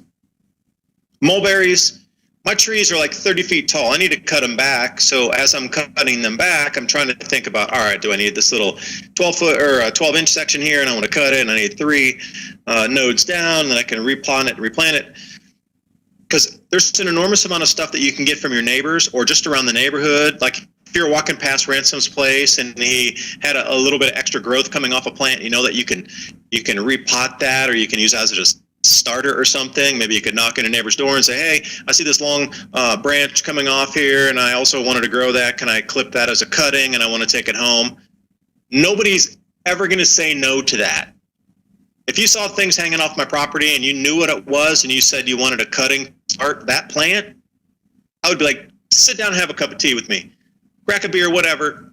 Let's go cut some plants for you because I want you to have those plants. If you know enough about it that you come and ask somebody to have part of their plant to transplant on your land, nobody's going to tell you no unless it's one of those things where they dig the entire thing out and take all your production away.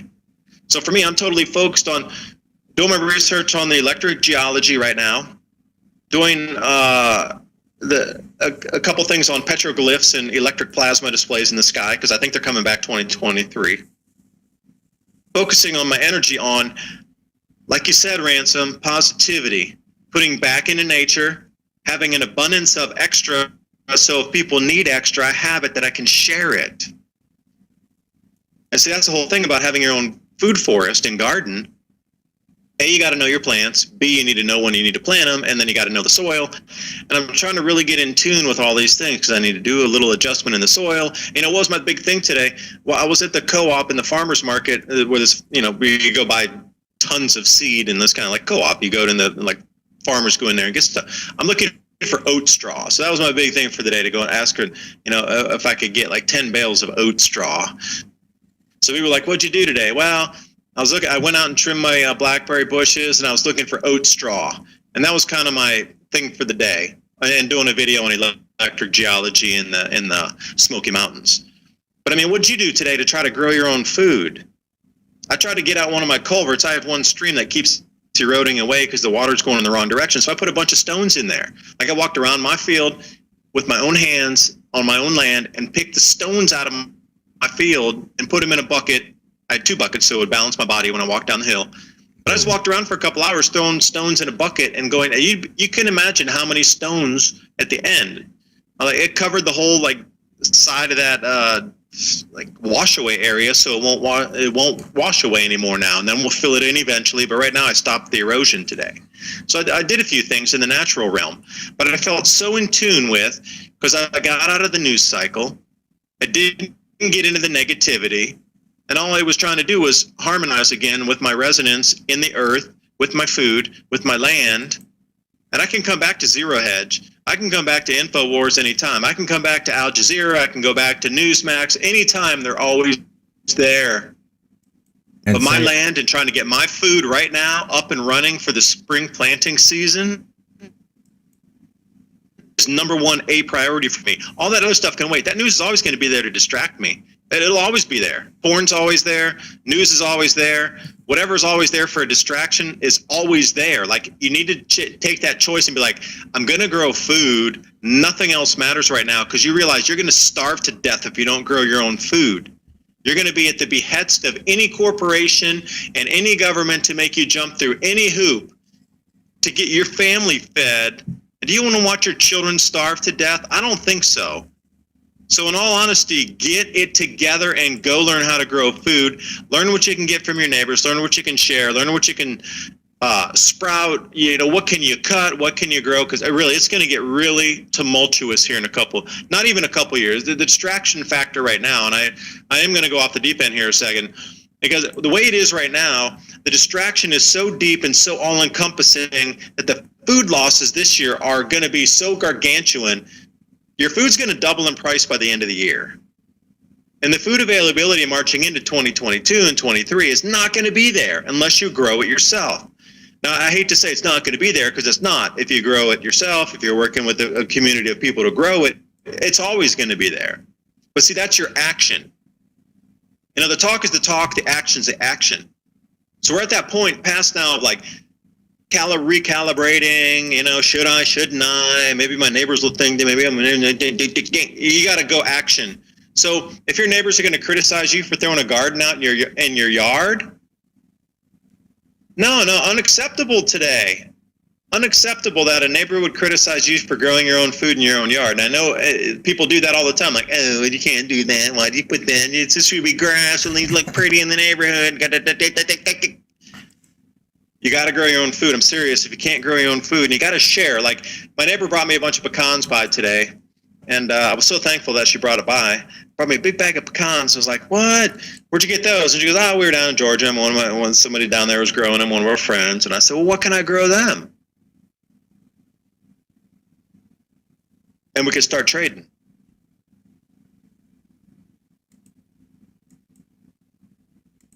Yeah, absolutely.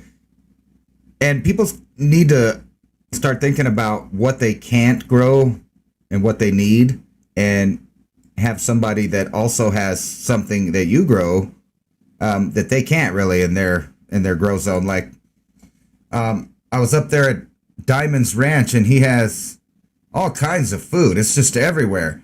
And then we come down to my place. I got tons of tomatoes, melons, and other things. And some of the stuff that I was wanting to grow, it ain't going to work out here. And that whole thing you were saying about mulberry trees, if everybody listening would go like right now and research some of the native trees, berries, flowers, and other things that were already growing where you live, and they might not be there because of trends of development and stuff like that. Like in America, like you were talking about the muscadines, you know, when I was growing up, everybody would have homemade muscadine wine, and people were eating poke salad and all these other things. And there was just always food, even for the poor, always.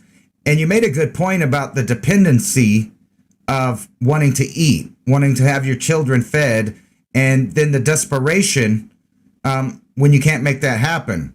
And it leads people to do a lot of dumb things, and it will in the future too. Like right now, already, people on welfare probably know this, or that are getting assistance, that you can't just go get assistance and that's what it's going to be. They're not going to just let you have some food stamps and get to go to Walmart and buy food. You're going to be bombarded with things they want to be in your life about. What are your kids doing? Where do they go to school? What are they eating? Have you vaccinated them? And, you know, just all these loops and attachments and obstacles that intertwine you into government dependency just so you can eat.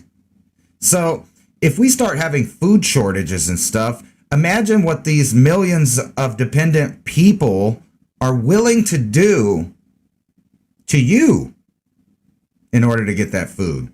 And then when you combine that with the idea of this Stasi East German type society that we're developing in, where people are snitching on each other and whining about how you're wearing your mask, or if you're wearing a mask, whether or not you were vaccinated, what's your political party, all of that kind of, you know, in reality doesn't matter, but it's tools the system used to manipulate the people that won't play the game, the people that aren't dependent, the people that are self-sufficient, that grow their own food, that keep their own health in check, people that take care of their own construction needs. They don't need a contractor. And the government's always tried to come up with ways to make you need them by, you know, ordinances or rules about building codes, things like that. And that's the same way they use in cities and municipalities to eradicate natural food sources.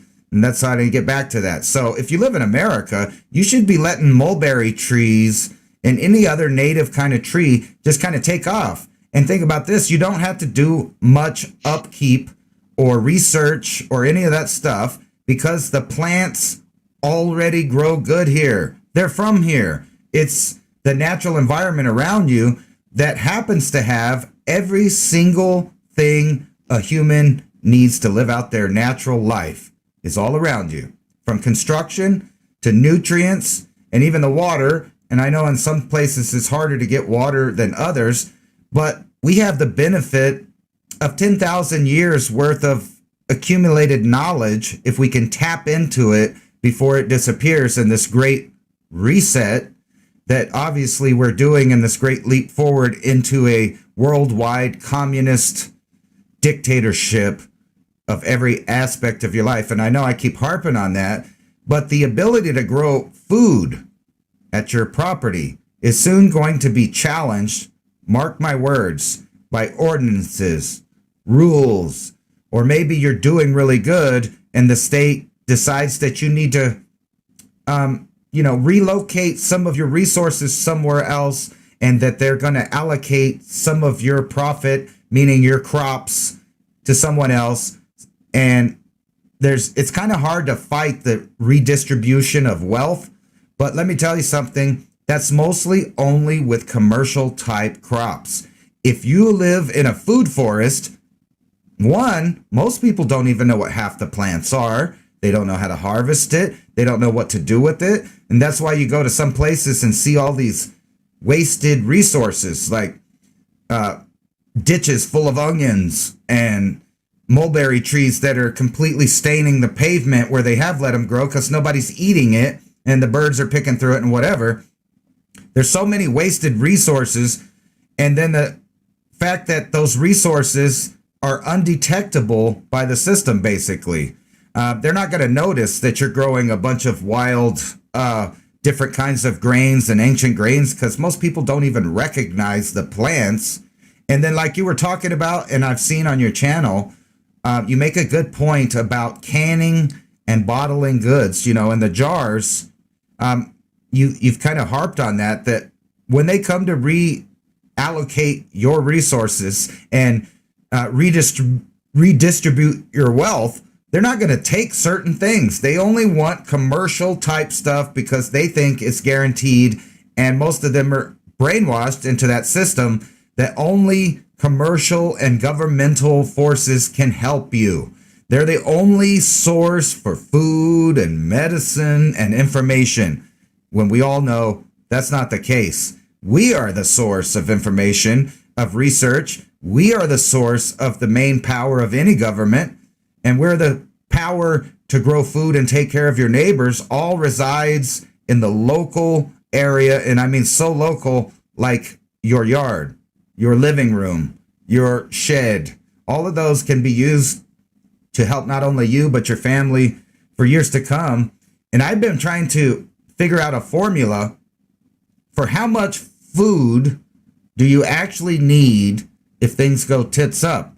So I have me, another adult, an adult, basically teenager, and a baby. And I'm thinking, what are their lifespans? How much are they going to eat? And if everything's shut off, can I actually provide for my family? And I'm thinking, no. With all of the foresight that I have, I still need more prepping, more food in the future. And I'm thinking, like, if you have a small family, you need 200 to 300 years worth of food on hand that you're not even eating, that's just stored.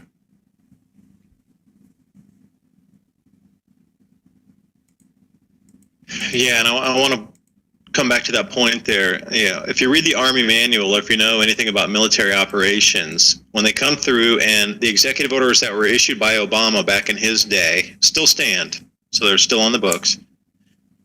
If they come in to confiscate food from your house, they are only going to take something produced in a factory with a label and with an expiry date. Because in a factory, there's how many different protocols for cleanliness and whatnot. But you and I, if we're going to come on our burner and we're going to go ahead and boil something and can it up and put the lids in the jars ourselves, their risk for botulism for the soldiers is too high. Even if 10 guys get botulism from a bad batch of something that maybe had a little air seal leak or something, they're not willing to take that risk. So as it goes, the protocol is they will not confiscate any hand-cooked, hand-dried, canned foods that you and I, I have my apples and I'll buy them. 50 pounds of apples, and I'll come and I'll dry it in a dehydrator, and then I'll vacuum pack those, and then I'll put them in the freezer, or I'll do an enormous amount of things with the dried apples. They will not take those because they've been handled by something that's outside of a factory process. The gray area is, how vindictive will these confiscators be? Like if you have a whole shelf full of your own individual canned things that you put in the glass jars and you put the labels on them and you do all that, are they going to come and break that and then steal all your canned food and then break it so you have nothing left? Because in the Bolshevik Revolution, that's what they did. They stole all the farm machinery, they stole all the seeds, and they destroyed everybody's canned, or back in that time, let's say home jarred or home canned, pressure cooked food preservation stores. They killed all the animals, they burned down their houses, and they left them.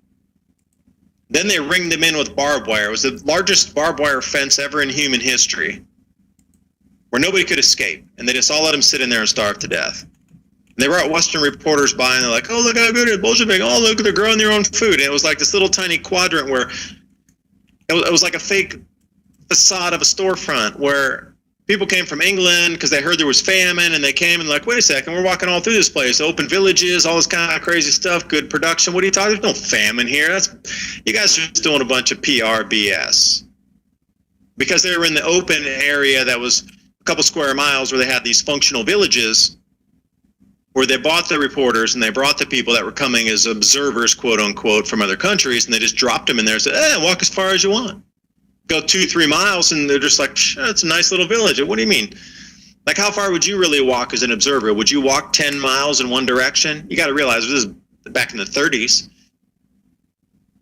How far would you really walk to go take a look as an observer back then? Way different than today. You know, we're used to hiking and doing all these. And back then, 10 miles in any direction, that's huge. And they built out this area that was that kind of a big square, so they would drop the observers in, let them walk. Nobody went with them. They're like, hey, go see what you want. No, we want to walk over here. But then all behind the show, complete destruction. They starved everybody out. And you know what they did? They blamed the farmers for all the chaos in the country because look at all these rich farmers. They're the ones hoarding the wheat from you. That's why your wheat costs so much. The problem was, the producers of the food were making a lot of money, and they became a rival power to the political elite in the country because their wealth became so large that they were actually a equal, just like we go back to GameStop and we start talking about now the peasants are the equal to the elite in their mass movement of money. Go back to the Bolsheviks, and it's the same thing. The farmers became equivalent to the elite because they were selling their grain on the international markets. That was a no-no, because then they demanded change too. The farmers suddenly had the equivalent value of the elite, and then they looked at the elite and they're like, you know what? We're the farmers. You guys are doing stuff so wrong. We need huge change here. We need better processing equipment. We need free electricity. Needle skip. What do you mean free electricity? Oh, now you're demanding change in how we do with the energy resources? You're done. And they starved everybody to death by stealing every bit of farm equipment. They left them with no shovels, no plows, no seed, no animal, and burned their houses down. So when it comes back to it again, be warned from history. Those who come to confiscate your food based on the Obama executive orders, and I forget the exact number, it was like 3125, something that ends in 25. It was 5 digits. If it's at the point in the city where they're coming around to confiscate food, that's a big problem because they've lost control of the city. Where they don't have enough resources coming in the city, so they're going to come and confiscate food from your house to keep the military going, and then give you rations after they take all your food. Okay, that's bad anyway in a city.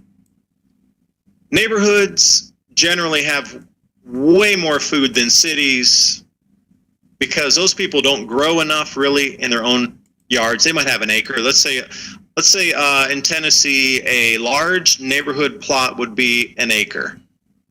Most people aren't growing that. Most of it's grass. So a lot of people are stockpiling stuff. They got the 25-year, Mylar packed stuff all over the place. Army will come in and take all that. There might be some canned goods. There might be some hand, stuff with the glass jars. Maybe a little bit. But then you swing out in the countryside, and it's the complete opposite. I'm going to say 70% of everything out here consumed is made by somebody individually canned by somebody in the glass jars with the lids on, etc. Or it's grown in their own farm, or they're grown on their own property and they just harvest it and eat as they go. Occasionally, you'll go to the grocery store, you can trade for eggs. If you got veggies, if you got fruit, you can get as many eggs as you want. You know, if you have something else of value to trade, like those blackberries, I could go into like a coffee shop and trade that for a couple pounds of coffee. I pick it for free out here. I go in and trade it for, 5 pounds of coffee. There's an equal trade there. But I'm going to say, and I want to be very clear what I say here.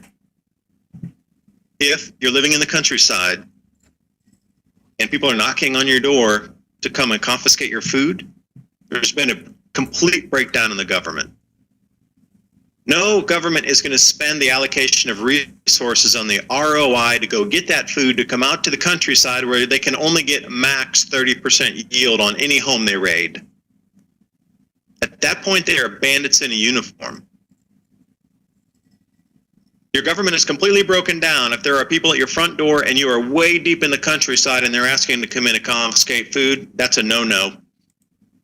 That point, your life is at risk, and you need to decide what you want to do. And I should say that if you're in the city or in the suburbs. If people are knocking on your door to take your food away, you are going to get starved out. Nobody's going to be kind to you during this transition. You either take it and you make your decisions, or you end up like everybody through the past and history has. And we look how history is unfolding right now. It's such a rhyme right now. So be forewarned. Bolsheviks are such a great point you brought up, Ransom. I mean, history is rhyming so eloquently right now that we can learn a lot from what happened in the Bolshevik Revolution and how you might want to protect yourself and know what'll happen, and then what your line in the sand would be during that time. And the line in the sand is you survive, your family survives, or you don't. So make that choice and make it clearly with a statement, because there's only one choice that you really have at that point. You either give your food up, or you get on rations that are given to you by other people who might pull your rations at any time. Now, if enough people say no at the same, again, it's power in numbers. People come in to confiscate your food through an entire neighborhood. Everybody says no. It's just like down in San Clemente, every business opened up and they all said no anymore to the mandates. What can they do? No, nobody can really do anything. The power's for the people. When everybody says no, nothing can be done. It's just like McCarthyism. When everybody said no more, this is ridiculous, this McCarthyism chasing communists everywhere. Well, now we realize it's kind of true. But at that, whatever it was, apartheid, it could be anything. When enough people say no and it's done, that can't have anymore, it stops instantly on a dime. There's never another question asked. It instantly ends. And this is where it needs to go with society right now. We all need to bond together and say no. And Ransom, that's just dangerous talk, isn't it? It is. I have what's funny? You're right on with the psychic level with me. When we got disconnected earlier, I was talking about I might go to Mexico depending on the new rules for travel. I might not get to go, right? And then as soon as we connected back, you were talking about how different things can be denied to you because you're not behaving in the way that the control mechanisms want you to. But again, you kind of got psychic because right when you were talking, before you made the point, some people in the audience were talking about, they'll just take your land. They'll just take your stuff. And I have an answer to that because human beings have been dealing with this in a cycle for so long. The takers and the makers, or, you could put it the hunters and the gatherers, or the farmers, because those are the oldest two types of people that go back as far as we know. So when we're looking through the headlines and we're seeing shop owners shutting down and all that, I want you guys to think about the fact that 14,000 years ago, 15,000 years ago, all the way till about 11,000 years ago, there were some really rough times going on in North America. And there were a lot of people here. They were building cities, they were making outposts, but the living must have been horribly hard with giant animals running the, North American continent. We had all kinds of stuff. And what you see, and we've talked about this before, is these giant spear tips, Clovis, and other things. Now, it's lost on a lot of people because they think, hey, well, they were basically living like cavemen back then with these big old spears. But they were brilliant people, and they already had answers to today's conundrums. So people are worried about, what are you going to do when you have a bunch of food, tools, and other things, and overwhelming forces come to take them away from you? Well, Clovis man and Folsom man and some of these other unknown peoples that were living in North America had an answer to this. They went all over the place, from North America, actually all the way to, the southern tip of South America, and they made stashes of spear points and spearheads and arrowheads and flint and seeds and all of these things. And they went everywhere and they buried them. And they made little caches all over the place. And we know this because some of them never got raided. And we found entire stashes. So obviously they had a logistics idea of not wanting to bring these heavy bags of stones and gear with them when they had to leave an area. And the same is true today. I tell everybody, when you have a go bag, you don't want to, shove a bunch of canned goods and heavy stuff in there. You want a small amount of tools and some stuff that can help you live off the environment and seeds. Now, these ancient people knew this, so they would go all around North America, South America, creating these stashes of basically, in today's terms, weapons and food. And that's because sometimes they were raided in their camps and their villages. Things were stolen from them. Sometimes they lost them. Sometimes they couldn't come up with the same resources in the new area. So the answer to this was to go everywhere that they traveled in their domain and leave little stashes of things and plant food along the way when you're following the animals back and forth. So when we're talking about groups of soldiers coming into the cities or maybe to your farm, they're going to come to take your stuff. And you know what you're going to do? If you get caught off guard, you're going to let them. You're going to let them have it. Because you're going to know out there in the woods, out there in the next county, out there in the next state, you've already put caches of seeds, food, and tools. And I mean all tools, even self-defense tools. and it's funny that I keep looking back to the prehistoric times for answers to today's living, and we don't give them enough credit. They had everything figured out back then. Maybe not everything, but they had a lot of things. They were way more connected with living with the earth and using the earth to live. I mean, they had no choice. They didn't have a governmental system or a technocratic system trying to replace all of their needs with goods they don't need, if you know what I mean. But it goes back into that whole thing about manifestation. If we all adhere to these ideas of ancient man, of trading secrets, trading knowledge, and putting stashes of not only knowledge, of seeds and weapons, and I'm talking about spear tips and all of that stuff, everyone will be better. And even if you don't ever get to those stashes, maybe someone else will, and you're helping them survive. Yeah, it's a good idea to bring up here the food forest. Now think about it for yourself too. It's a perpetual producer for you. As long as those plants aren't cut down, if they're perennials, as long as you get them in the right place where they can produce and continue to come up year after year, you're kind of done planting at that point. It's just my wild blueberries are so spread out. I mean, I have to walk up a hill 500 feet this way or 1,000 feet that way up a different incline to go get blueberries. So for me, it's kind of inconvenient. So I'd rather bring them all to a similar place, put them in the right environment, and then grow out a large patch of wild blueberries and have the paths to walk through it. Same with the blackberries, raspberries.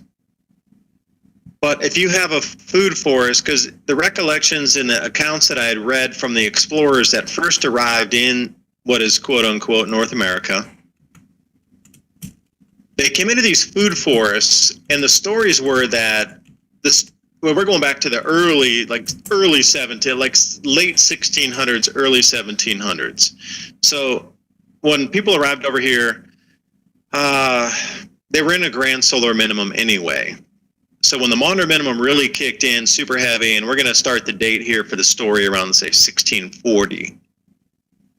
There have been a few explorers over here and up this way, and then, Plymouth Rock. People came in the early 1600s, but that was the wrong time to arrive because they were coming into a grand solar minimum.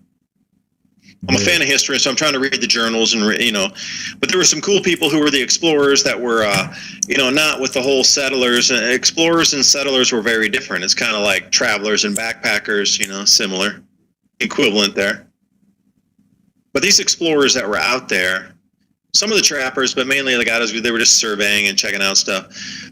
They were explaining that the food forest, from their knowledge in terms of how the people of the time in the early 1600s, Native Americans here, had explained that for at least 300 years, the forest had been cultivated generation after generation where they would just walk through and get everything that they needed. And some of these stories were really amazing where it was a continuous fruit drop or nut drop or vegetable drop, and a better way to try to explain it, like a continuous drop that everything that was cultivated from, except for the very coldest of times, for those 2 months or something that were in between the cold weather crops and then just barely at the edge of spring where you could get some sort of a succulent or some sort of bud that you could eat off of something. Throughout those entire 10 months, there was food available. Nuts, berries, ground crops, tubers, water plants, and it didn't matter what it was. But the way they cultivated it was you just walked through and there was so much abundance that it was just there. It fell off the trees, literally. And you just went and picked up nature's bounty. But the same thing. And there was a very clear story. Blackberries, blueberries. They would find an area where the blackberries or blueberries had started, and they're like, wow, there's a blackberry here. They'll say this thing has a fruit forest. And what they would do is clean out the area because that blackberry chose to live there because it was the best spot for it to live. So then they cleared out all the other vegetation that was non-food producing so the food producer could grow because it chose to grow there, so they just expanded the area it could grow. Now think about doing this for 300 years of what kind of food could be produced in a walk-through food forest. Like, you don't have a garden in your front yard where it's a perfect rectangle. Troops coming in are going to look for the perfect rectangles. They're going to want to get the quick grab all your lettuce, tear it all up. They're not going to want to cut the leaves. They're just going to rip every plant out. But if it's in a food forest, they're probably going to walk by 90% of the stuff and not even know it's food. And especially if you get some of the more the indigenous varieties that are food, and you can get the leaves off of some things, and it only produces at certain times a year. They're going to walk past. There's no fruit on it or anything. That's the way to disguise most of your food, is grow it in nature in the natural condition, but make that food forest, but cultivate some in the traditional garden style. And I think that's where you're getting at there, Ransom. Yes. I just thought to leave everybody on a positive, funny note tonight. When you were sitting there talking, and I was thinking about these caches across America, and you were talking about these patches of edible foods along the way, all over the place, that I just was thinking, You know, the earliest people probably came here and found food, and, well, they had to poop. They had to poop everywhere. So everywhere they explored, they pooped. And they pooped out seeds there. And then, you know, eventually all the pathways of human beings would have all kinds of fruit-bearing bushes and trees and stuff, just as a side effect of our inhabitants. And it kind of brings me to a question, because I've been watching a lot of your older videos, and you've been bringing up petroglyphs, star forts, burial mounds, forgotten cities, pyramids in America. A lot of people don't know that the Mississippian culture had massive cities up and down the Mississippi. And these are the precursors to a lot of people you probably think of, like the Aztec, the Cherokee, the Algonquins, all up and down the East Coast. And they found some really bizarre stuff in these burial mounds. But my question to you is, how accurate do you think you could go find old cities, old inhabitants, by tracking down all the oldest food patches or berry patches and trails? Because, and this as a side note, food forests can't be seen by satellite. It's not in a uniform pattern, like you were saying. It's not in a square.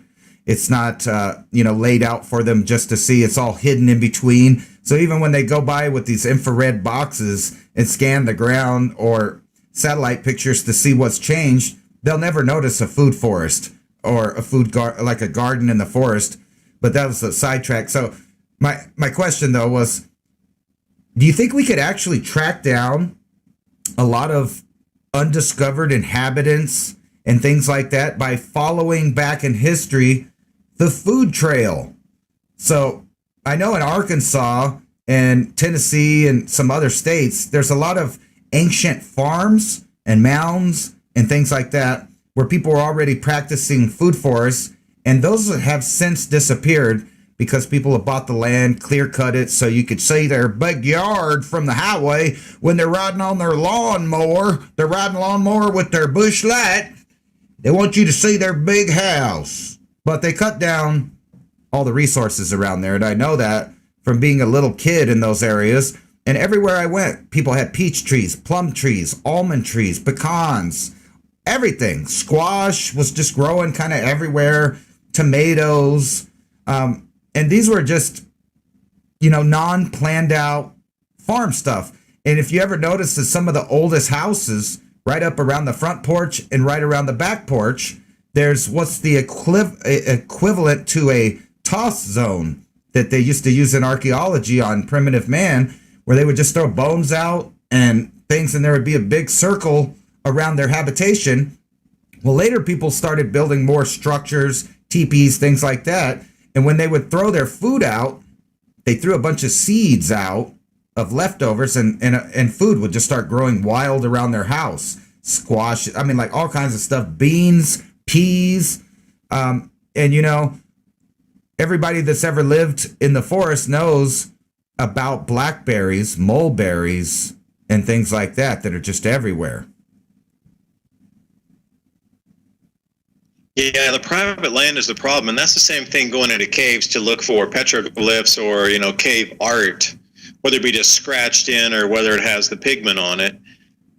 Everything's cordoned off now. Like when I was a kid, you could go into caves around here and you play them, and as a kid, you could run and do everything. But now I would say 98% of every cave, unless it's a paid thing where it has insurance, so you can go in and whatnot, they're all cordoned off, and they use that kind of rebar cage where they just weld pieces of rebar together, and they cordon off every cave entrance all across the southeast U.S. It is really difficult to find open caves anymore unless they're on your own private property. And a lot of times the state will come in and be like, well, it's a dangerous cave. Even if it's on our own property, we're still going to have to close it on your own private property. I've heard many a story of that. Like, what is it, this whole erasure of history? They don't even want to allow you to have a safe space to store your stuff. Because imagine if an army came in, running around grabbing you. Like you could bail out of your house, and if you had an underground place already ready, you could run back in your cave, a full stash thing, electricity, generators, whatever, and just disappear for 2 weeks while they did whatever they did, and you pop back out and you'd have all your resources. No, you can't live in a cave, can't have your own cave. How dare you even think about having your own cave? So they really cordoned off a lot of stuff for human history. And it's too much private property. It's very difficult to find that anymore, because everything's so private these days. Everything's court, everything's fenced, everything's state land. And I noticed a lot of TVA land is where the best archaeological finds are.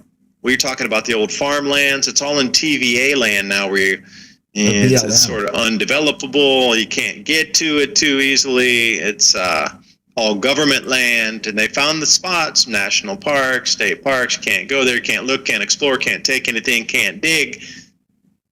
Seems like a big cover-up to me. There's a lot of history. Like I said, Clovis people were here. Plasma displays in the skies, a lot of huge things here archaeologically, and it's all underwater for some reason. Don't understand that. But, largest city in the Cherokee Nation, and prehistoric sites all along the same entire river valley for, 8 miles up, but they needed to put all of it underwater. The biggest treasure trove in the southeast U.S. of 2 prehistoric sites and 2 of the largest Cherokee cities, and they just had to put it underwater. Yep. Oh, and the Star Fort, too, that was put underwater, too. They didn't want anybody to see that. But that's all in that same one river valley, about 8-mile stretch there, 9-mile stretch. Couldn't let anybody see. Too inconvenient. The timeline didn't match, because they had 13 stones in a line going out to the solstice, something like Adam's calendar here, and it had to be put underwater. You can't even get a permit to scuba dive on that stuff. Wow. So what's the hidden history there? Ransom, we're coming up to the end here. David Dubine, your host, along with Ransom Godwin. And I guess we're going to sign off for next week. But Ransom, last thought until you hear the music play. Please remember, at Revolution Radio's Studio A every Thursday night, 10 p.m. to midnight, but listener supported. And with all this craziness going on with deplatforming and what it is, this is going to be one of the last platforms on the air here. So please consider a donation to keep it live, keep it functional, so we can continue to share our thoughts. Whether you like the thought or you don't like it, it's your choice. Turn it off, listen to it. That's what freedom of speech is. You don't have to force us not to talk. We want to talk, great. If you appreciate this type of venue, please consider a donation to keep freedomslips.com right here on air, revolution.radio. And as we sign off, Ransom, any last thoughts? Please bring us out through the break. Well, I was just going to go back on that trip of manifestation and sharing your ideas, because evidently, like what you're saying about everything being flooded, cordoned off, it's the government basically saying they're keeping you safe from knowing stuff, because knowing is power, But I would rather have, a dangerous knowledge and freedom than a peaceful, safe slavery. So I guess knowledge is something they need to keep you safe from. So we'll keep giving it to you anyway. Yeah, because more I'm looking into the history of this area in Tennessee and over into North Carolina. There's Clovis people stretching back, and there's so much history here that it really does buck the timeline of what's official, established narrative history all over. Complex and for some mathematics. reason, it's controlled and underwater. That's one of the first things they did in the New World, is try to cover up a bunch of sacred geometry and stuff and mathematics, because it kind of proved that there were connections to the old world already here. All right. Thanks for listening. David Dubine, Ransom Godwin signing off. We'll see you next Thursday. Keep your eyes to the skies. And what can you plant or grow this week? That's your challenge. Find a tree or a plant to graft and get yourself started on growing some food. Thanks for listening. We'll see you next week. Bye-bye.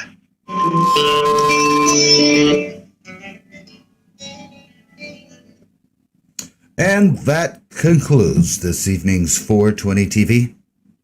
Miac, mini Ice Age conversations with David Dubine every Thursday live on freedomslips.com. And hopefully, at least when I'm the guest, you'll have a live simulcast here on 420 TV if I stay on. I'm trying to be good. I really am. I don't want to say too much of that dangerous knowledge, I guess. But, I'm no expert on anything. So you're just learning along with me, along for the ride. It's 420. It's partly cloudy. At least I hope it is for you. It's about to be for me. And I'm going to be airing Independence, a 420 road trip into Independence, featuring David Dubine, Rex Bear, Diamond from the Oppenheimer Ranch, and Green Griggs with little pieces of things they want to say about their idea of independence. So watch that and peace out and have a good one. If it'll go to the next scene. It's 11:59 at Radio Free America, and this is Uncle Sam with music and the truth until dawn. Right now, I got a few words for some of our brothers and sisters in the occupied zone. The chair is against the wall. The chair is against the wall. John has a long mustache. John has a long mustache. It's 12 o'clock, Americans, another day closer to victory. And for all of you out there on or behind the lines, this is your song. But no song played. What's up with that, man? What's going on? Let's see why. Something's wrong. No, it is playing. It has no volume. All right. Don't want this, remember that. Don't want this, remember that. Don't want this, remember that. Don't want this, remember that. Don't want this, remember that.